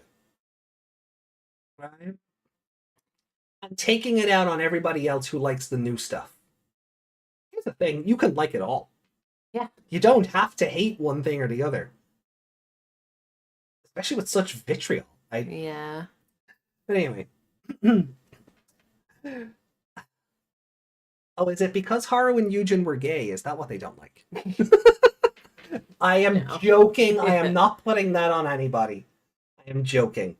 That is an awful thing to put on anybody. That is whataboutisms. That is, you don't know. I am joking. Anyway. The thing is, that shit was not Digimon. But what about it made it not Digimon? Just purely because they were, like, mobile? That it? Not what we grew up with. You can hate it, but don't expect everyone to hate it with you or hate it like you. Yeah. It's the same. I hate tamers. I absolutely hate tamers. And I despise Frontier as well. Yeah. But I'm not going into people's videos about Frontier going, oh, it was a big pile of shit. It's the worst thing ever. And unfortunately, some people can't help themselves. Yeah, like... Alright. That's where this started. Well, I'm not buying it. Yeah. That's cool. What did you not like about it that you feel it ruins the card game? Vitriol. That's all I got. Right? And I still don't have an answer, mind you. Yeah. Right? At this point, I still don't have an answer. So apparently good writing is not Digimon. Well, I guess we could agree there. Mm-hmm. It's not what we grew up with. Even Ghost Game, which was more of a Scooby-Doo kind of show, felt like Digimon. Did it? I don't get how Atmon didn't feel like... It had kids chosen by an other... Is it because you watched it as an adult and you were not a child? I think that's what it is. Because obviously you watched Adventure as an adult and a child. Mm-hmm. And you've watched it two very different ways. Yeah. And the same, like, had you watched Atmon as a child, you probably wouldn't have thought that deeply about AI and transhumanism. All of that. None of that would have come into your head. No. Like... Because you wouldn't have the... Not that you wouldn't have been intelligent, but you know what I mean. No, I get what You you're wouldn't have that. putting down. Yeah. You'd be a child. Also, yeah, that was one of the reasons... You'd be the target audience. and Jesmon says, like, Ghost Game had Atmon vibes. And it yeah, did. we always said that. And we always said that, and that was the reason why I chose we watch Atmon while Ghost Game was airing. Because they were actually two very similar shows when you break them down. And we've covered that in the Ghost Game is just Atmon and Ghost Stories. Right. Yeah, and we've covered that in the Atmon reviews. We covered it in the Atmon retrospective. We don't really need to go over it a whole lot again. But to say Ghost Game felt like Digimon, tell me you didn't watch Atmon without telling me you didn't watch Atmon. Opinion discarded. Right? Like, but we'll finish it out. I took the time to write the comment. We'll do the courtesy of reading it and arguing, and I don't want to say arguing, but discussing it back and bringing points up for or contrary to the points presented here. Anyway, Atmon was just a completely different show that tried to retain some of the essence of the franchise because they were afraid no one would watch it if it was something completely new. To that logic, so was Frontier, Savers, and Cross Wars. Yeah. Frontier was Digimon, but Super Sentai. Savers was Digimon, but for a grown-up audience. Yeah. Cross Wars was Digimon, but super robots. Yes. Like Like, pick a lane. Pick a lane. You're telling me that Frontier, where the kids turn into the Digimon, is more Digimon. more Digimon than Atmon, where you get a partner Yeah, right. and a Digivice. And a Digivice and a whole evolution chain and Yeah. more than two characters are actually important. Right? Oh, so I actually I want to talk about this weird dream I had the other day. Oh. It's not related to this, but I feel like we need a breather before we go back to this because this is a lot. Or we can just get this out of the way. Oh, okay. But it has to do with just because of Cross Wars. Okay, fun. So I had this weird dream the other night that the crossover was happening, but the when Agumon flies overhead, it's Mayu who jumps off the Agumon and punches the Vamdemon in the face. Okay. And then it's 2020 Taichi's Agumon going, oh, that one can fly. And it's like all the characters were replaced. It was the exact same scene, like word for word. Yeah. But all the characters were replaced by other ones in the newer parts of the franchise. It was word for word, except instead you need to take a break. But instead of like I'm the number one Bancho Daimon Masaru, it was like I'm the Digimon collector. I was like, aside from that, it was all basically word for word. Even the bit about it's cool seeing these two at the same time. I think that was about who did that go? But I should have written it down. But it was like Itakato was Haru. Because I guess because they're basically the same person. They cry a lot. Yeah, but it was just like I woke up going, I need a break from this franchise. Yeah. I thought I'd give you guys some giggles before we continued on. I'll try and remember who was who and maybe write down the script, so to speak, and maybe we'll read it on Wednesday if I remember. I punch what I cut. Right. Yeah.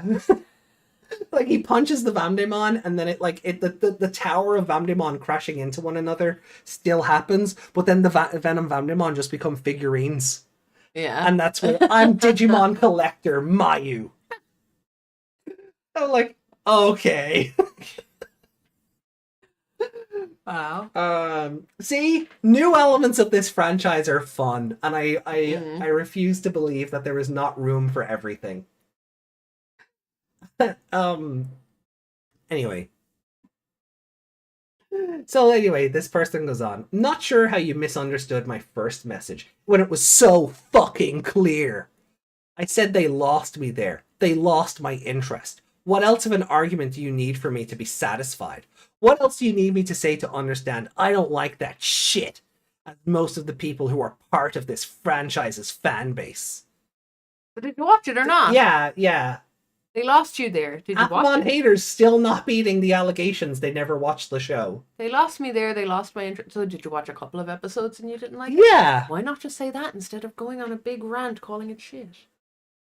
I don't know if others will do the same as me, but from now on, I wouldn't buy a single set that includes the... Okay, well, BT 22, 23, 24, sorry about you.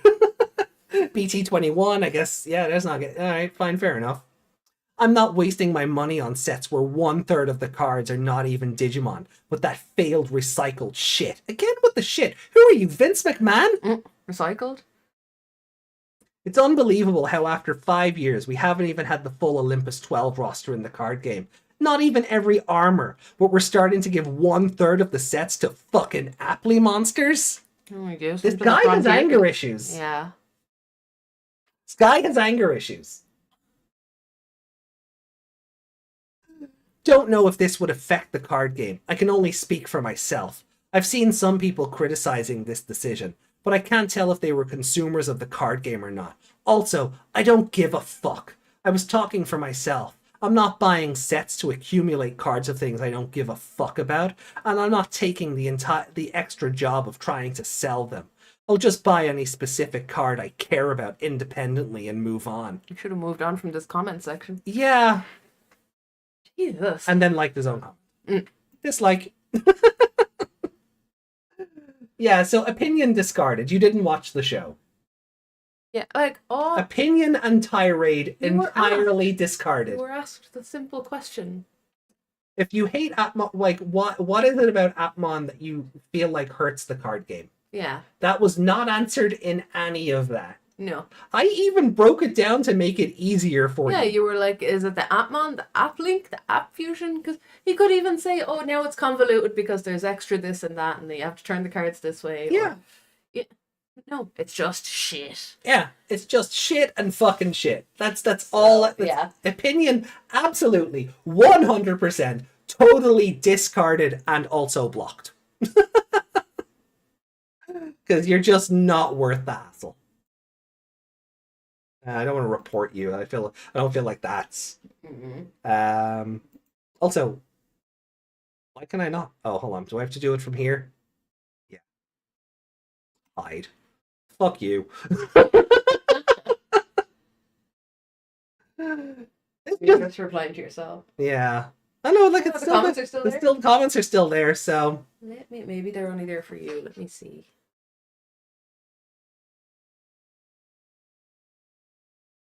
I'm just curious if they still show up. Look, guys, look, there's no need for this. There's no need for this. No, it's all gone. It's all gone? Yeah. Ah, good. So you can still see it, but we can't. Yeah. It's just, there's no need for this. It's okay. Like, we all don't have to like the same things. But there's no need for the effing and the blinding and the vitriol and the foaming at the mouth over children's anime and card games. Especially when he was saying himself, oh, we watch it to remember being kids. Were you not hateful as a child? Yeah. Also, I just can't see the comment I clicked hide on. It all didn't disappear. Oh, well, they did on the other one. Oh, okay, fair enough. I'm just replying to myself, am I? Or is it the whole No, thread all gone? of it, the whole thread's gone. Alright, fair enough. Yeah, look, guys, this isn't worth it. And if I see anyone else commenting with this, I'm not going to bother putting a spotlight on it. I'm just going to mute you immediately. Yeah, this is not This how is you discuss a show No. that you don't like, or a card game, or a company decision you don't like. no. You don't come on to someone's channel. You don't come into someone's channel, comment on their videos, calling the thing shit from the get-go, and then when that person tries to explain why they liked it, go, I didn't ask for your opinion. Like, no, fuck you, you little bitch. I don't understand why you hate it. Tell me why you hate it. It's shit. Alright, I'll get my 10-page essay about Atmon ready. Look, Yuuki, if that essay is peer-reviewed, by all means, go ahead. Aren't we the peers? Yes. So it will never be reviewed. Be respectful, and That's it. You can dislike a thing, but just be bloody hell, just be respectful. You know?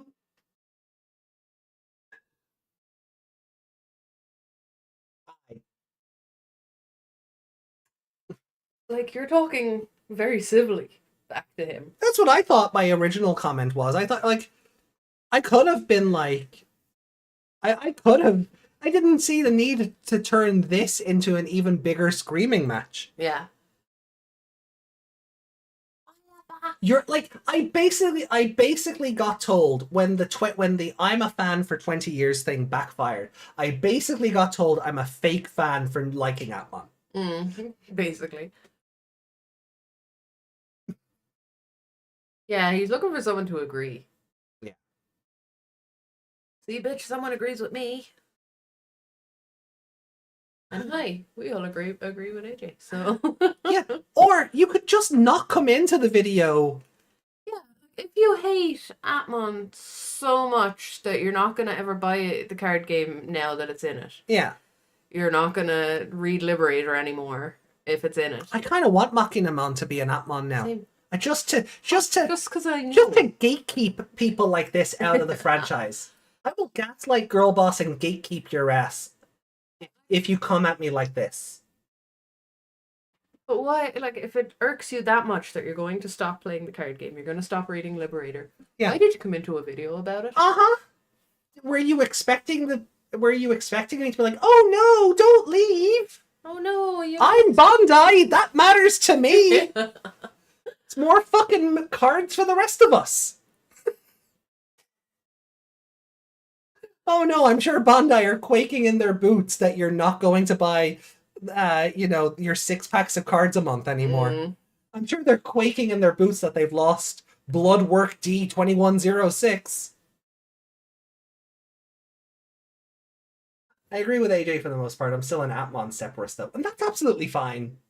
Yeah, because you're not screaming at him. Yeah, you're at least civil.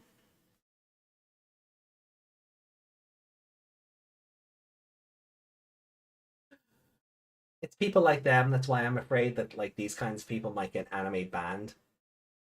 Yeah, like if this is how you react to anime, how do you function in real life? Yeah. How do you function away from the keyboard if this is how you behave about anime? Like if this person's boss makes decisions in the company that they don't like.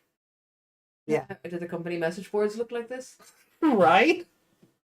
This is why a lot of companies don't have intranet and message boards anymore, or newspapers don't have a comment section anymore because stuff like this makes them liable. Like,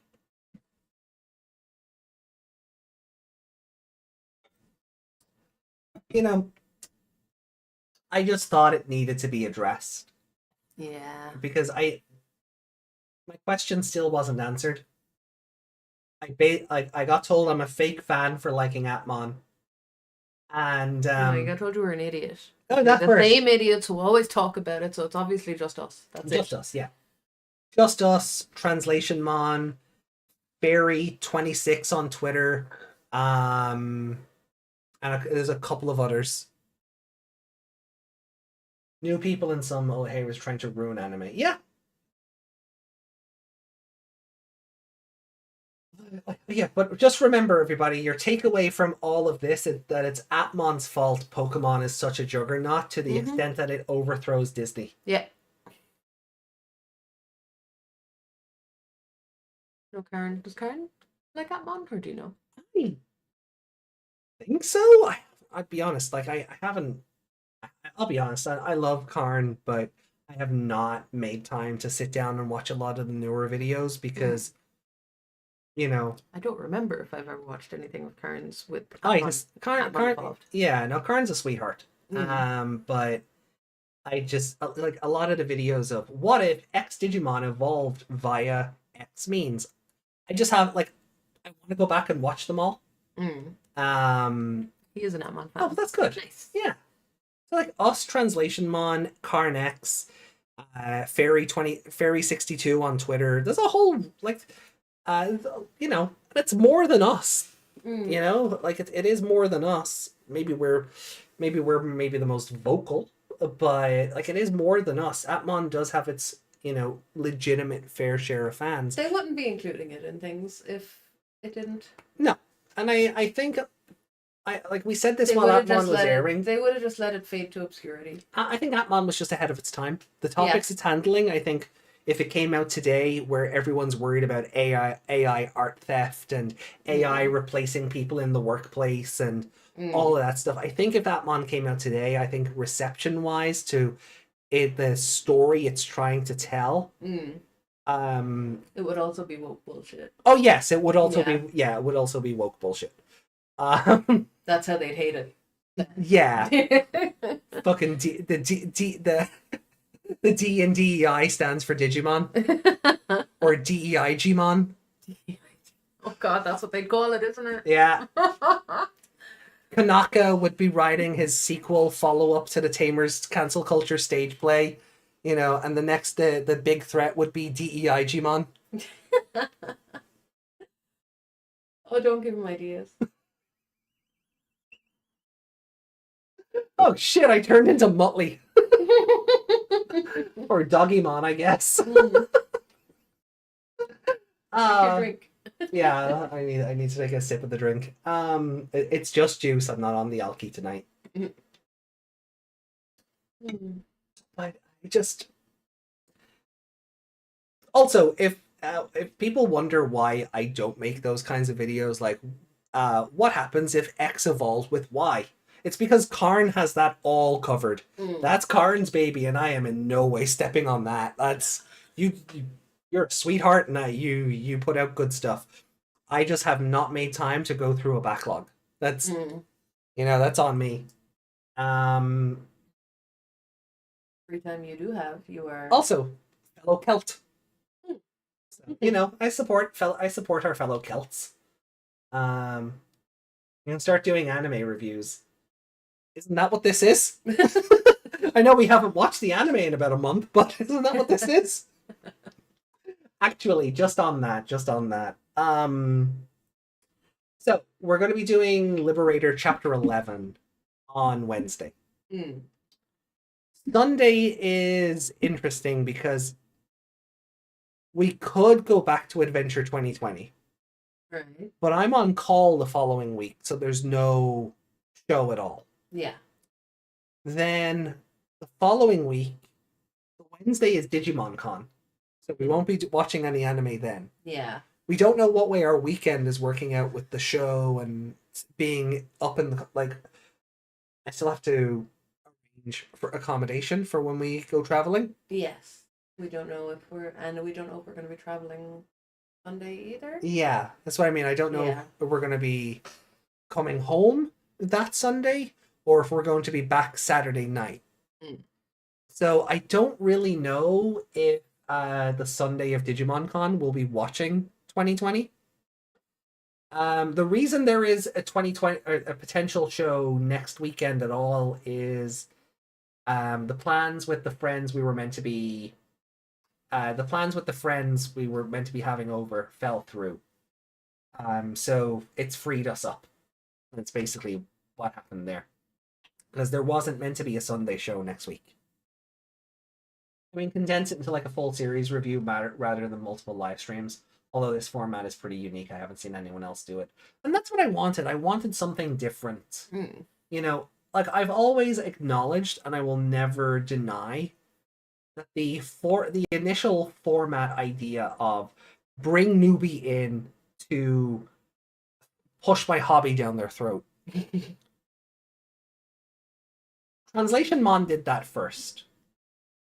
And I loved May and Jay going through the shows that they did before Jay left the show for, reasons that we don't need to talk about here. Right? Things change. That's right. That's none of it's we don't need to focus on that. But I loved watching those. And then having Evie on the show and the other guests, Jay left and became AJ. Wouldn't that be a plot twist? I need the Aussie accent though. And having Evie on the show and the other guests go through all the stuff that came after Jay left. Delight to listen to. Highlight of my week. But doing it live rather than pre-recorded and edited. That was where I wanted this to stand out. And that was what you guys asked for. When I was doing the 2020 reviews, they were pre-recorded, they were edited, they were condensed. As you guys know, I like to ramble, doubly so now with Meg on board. But you guys asked that we do it live. So I did. I made it a live show. And then we brought Meg on board, and it's been absolutely fantastic. It is the live format that I think sets what we do apart. It's not for everyone. It's not for everyone, and I totally appreciate that. We do a lot of visual gags that a traditional podcast, that idea just gets lost on. Occasionally I will say, apologies, audio listeners, but Mm. you know, we are a very visual show, and I get that that's not for everyone, but I am and always have been proud of what we've been able to do and what we've accomplished and how much of the show we've covered in such a short space of time. Yeah, like I've pretty much watched all of it now. Yeah. For the bit of 2020 we have left. Yeah. And Because you watched 9902 and some of Tamer's beforehand. yes. And you tried watching Atmon. No, I with Tamers as well. I think I only got so far because the laptop. Yeah, your The laptop laptop just cracked out. didn't like the It didn't like videos at all. It didn't like the they were coming up in black and white and Yeah, you know when your video freezes and it does that weird grey static thing? yeah. That's how my videos played. So I had to give up.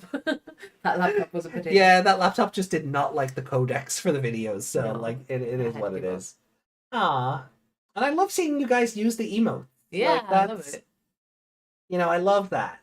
You know, and it's why when we get stuff like this, and it doesn't happen often, but it's just like stuff like this. It's just that's a shame. This could have been that could have been a lot more productive conversation, Mm. but Like we could have just sat down and talked with someone about why they really dislike this thing we love. yeah. But they no. We need Saki. Oh, we have Meg. Meg is Saki now. Look at me. I'm the Saki now. We still need to have that sake in the fridge. We do. Like, I know it won't go off, but we should have it. Yeah, it's probably frozen solid at this stage. It is at the back of the fridge. Is there art to show off? Is there? Okay, you I know don't what? know, but we should take the comment down. Yeah, we should take the comment down because then now it just feels like bullying. Close that. That's the Yeah, I can close that. Cool. Go back and look at Mastermind again. Or that. Um. Oh, yeah. Oh, Applemon protect the world. Cool. Yeah, hold on. Let's pull this up just because it was part of the conversation. That's Box art, just a banner. Yeah, it's just The it's a most- mobile game. It didn't have The most stock footage, stock image banner ever. Yeah. Not even like a player character or No.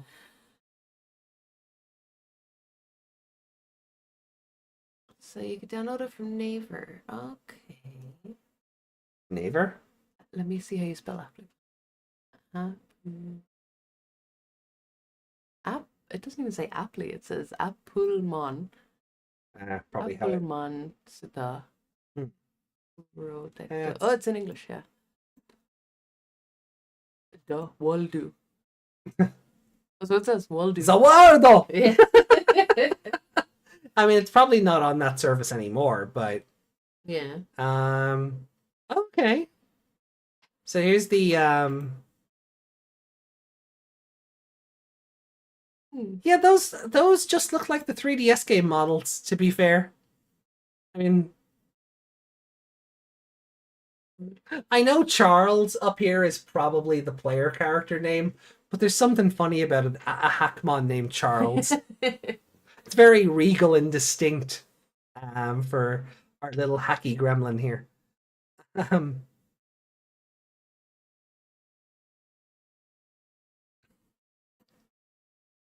Like if service was terminated, it was probably pulled off. Mm, The Naver Cafe website, Google Play, Korea. Yeah. mm. I'm sure if it's on the Google Play Store, I'm sure the APK file exists somewhere, but if it has to connect to a server, it probably won't do anything. Can you scroll back up for a second? And then the Atmon logo in Korean. Yeah. That's fun. It literally says Apple. Yeah. Apple Monsuta. What were you looking for?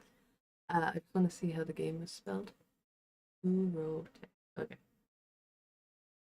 Meg understands Korean, so is currently searching it. Understands as a The X antibody gross version will be overthink. called Charles Xavier.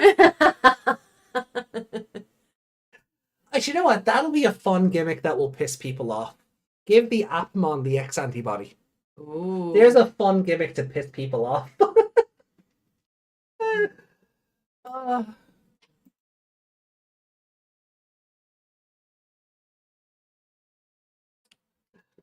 So, all right. Yeah, we looked at the Central Mon model, didn't we? On Wednesday. So? All right. We have fun art to look at. Oh, look at this! Oh, it's so Aww. cute. I love this. This is amazing. Speaking of, I hope my Violet playmat ships out this week. Hmm. I haven't had any updates on it yet. Oh, look at the baby. No.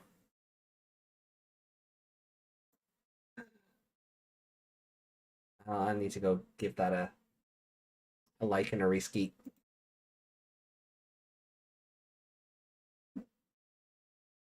Um,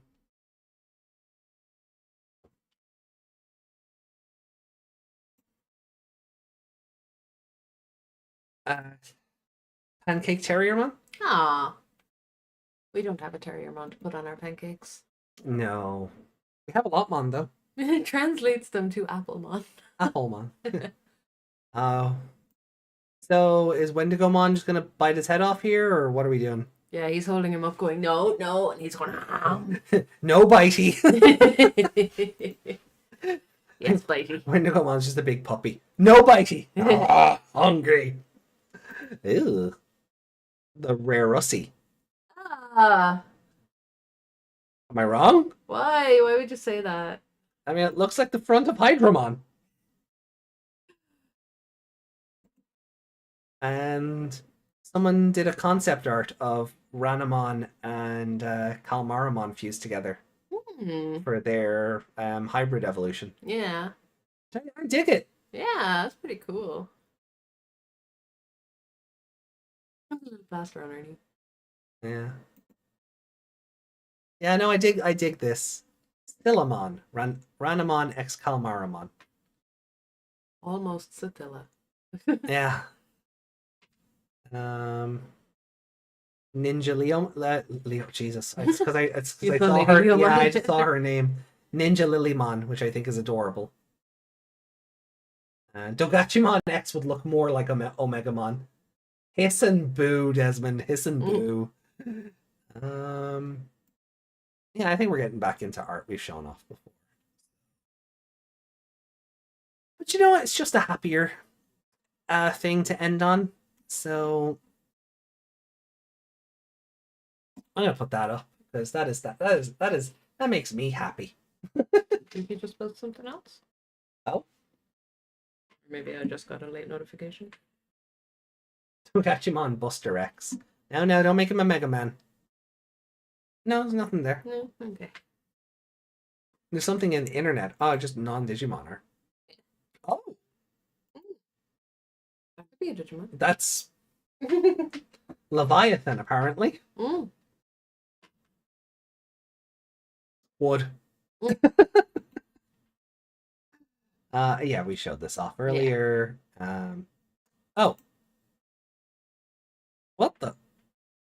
This is a larger version of the other one? I guess. What the? Why is this bit here twice? It doesn't need to be. It doesn't need to be. The But even the top part has more. Mm. Oh, we're going to Kalos! Yeah, I'm so ready. Wait, Tepic? Where's Cyndaquil? Space-time distortion appeared. Why does that one have more to it than the one we looked at earlier? I don't know. That's so weird. Oh, that's cool. That's very fun. It's based on the game, not the Gengar. The Ghastly. Looks like it's flirting with the Drifloon. A little bit. I love the Grievard here. Mm. Um, You gonna drink the Sinus tea? no. Do you think there's content creators in the Pokemon universe who are like, today we're gonna drink Sinus tea? I feel like there would, because there's people out there that eat. One pick is with the comic, the other is individual. Ah, okay. Okay. So it's not stacked on top of That's just the second image in the. Ah, okay. Yeah. That Okay. makes more sense. Yeah, that makes more sense. Yeah, because there are people in our universe that I eat love live this. animals for content, or Yeah. yeah, so there would be weird channels like that too. It's just a Cyndaquil posted on its board. I don't even think it's a post-it. It's just a little bit of tape here holding Yeah. it on. Nice. It's like the VTuber Dome sticker. So I was thinking this, but the Time Stranger girl. Wouldn't that be fun? That would be nice art. Yeah. Alright, go. And then Bandai could just fill in this with more leg, and you.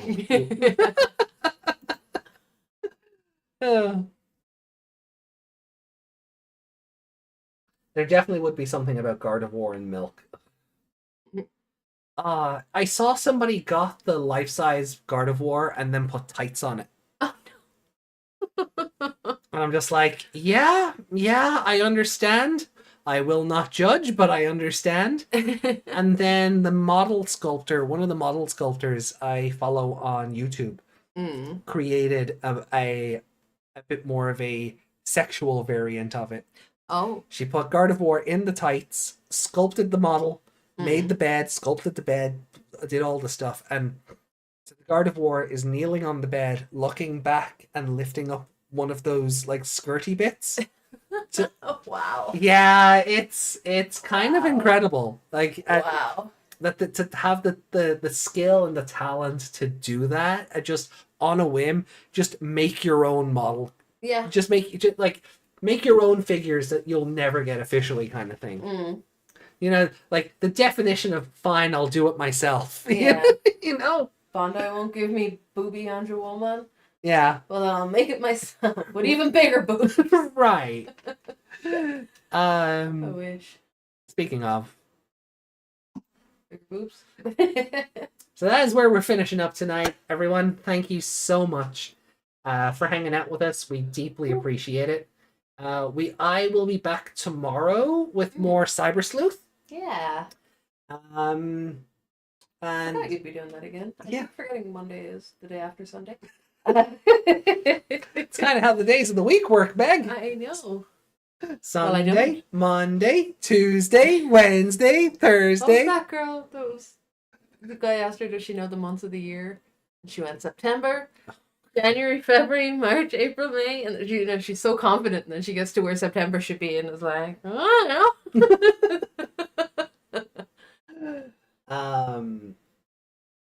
Yeah. We're about to see Anjouamon next week. on my stream, yeah. It is taking so long to raise those Digimon. Oh no, is there another woman in the comic? Oh, in comic, yeah. That was something. That'll be something nice to finish on. Yeah, so hold on. We'll swap over here. I won't go into this because spoilers, kind of, sorta. That's we'll have a look at these arts properly next week, but she is here, and her chest plate is not connected.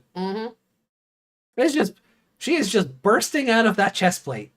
As modestly sized as she is still somehow bursting out of her chest plate. Those are some pasties right there. But they're just pasties.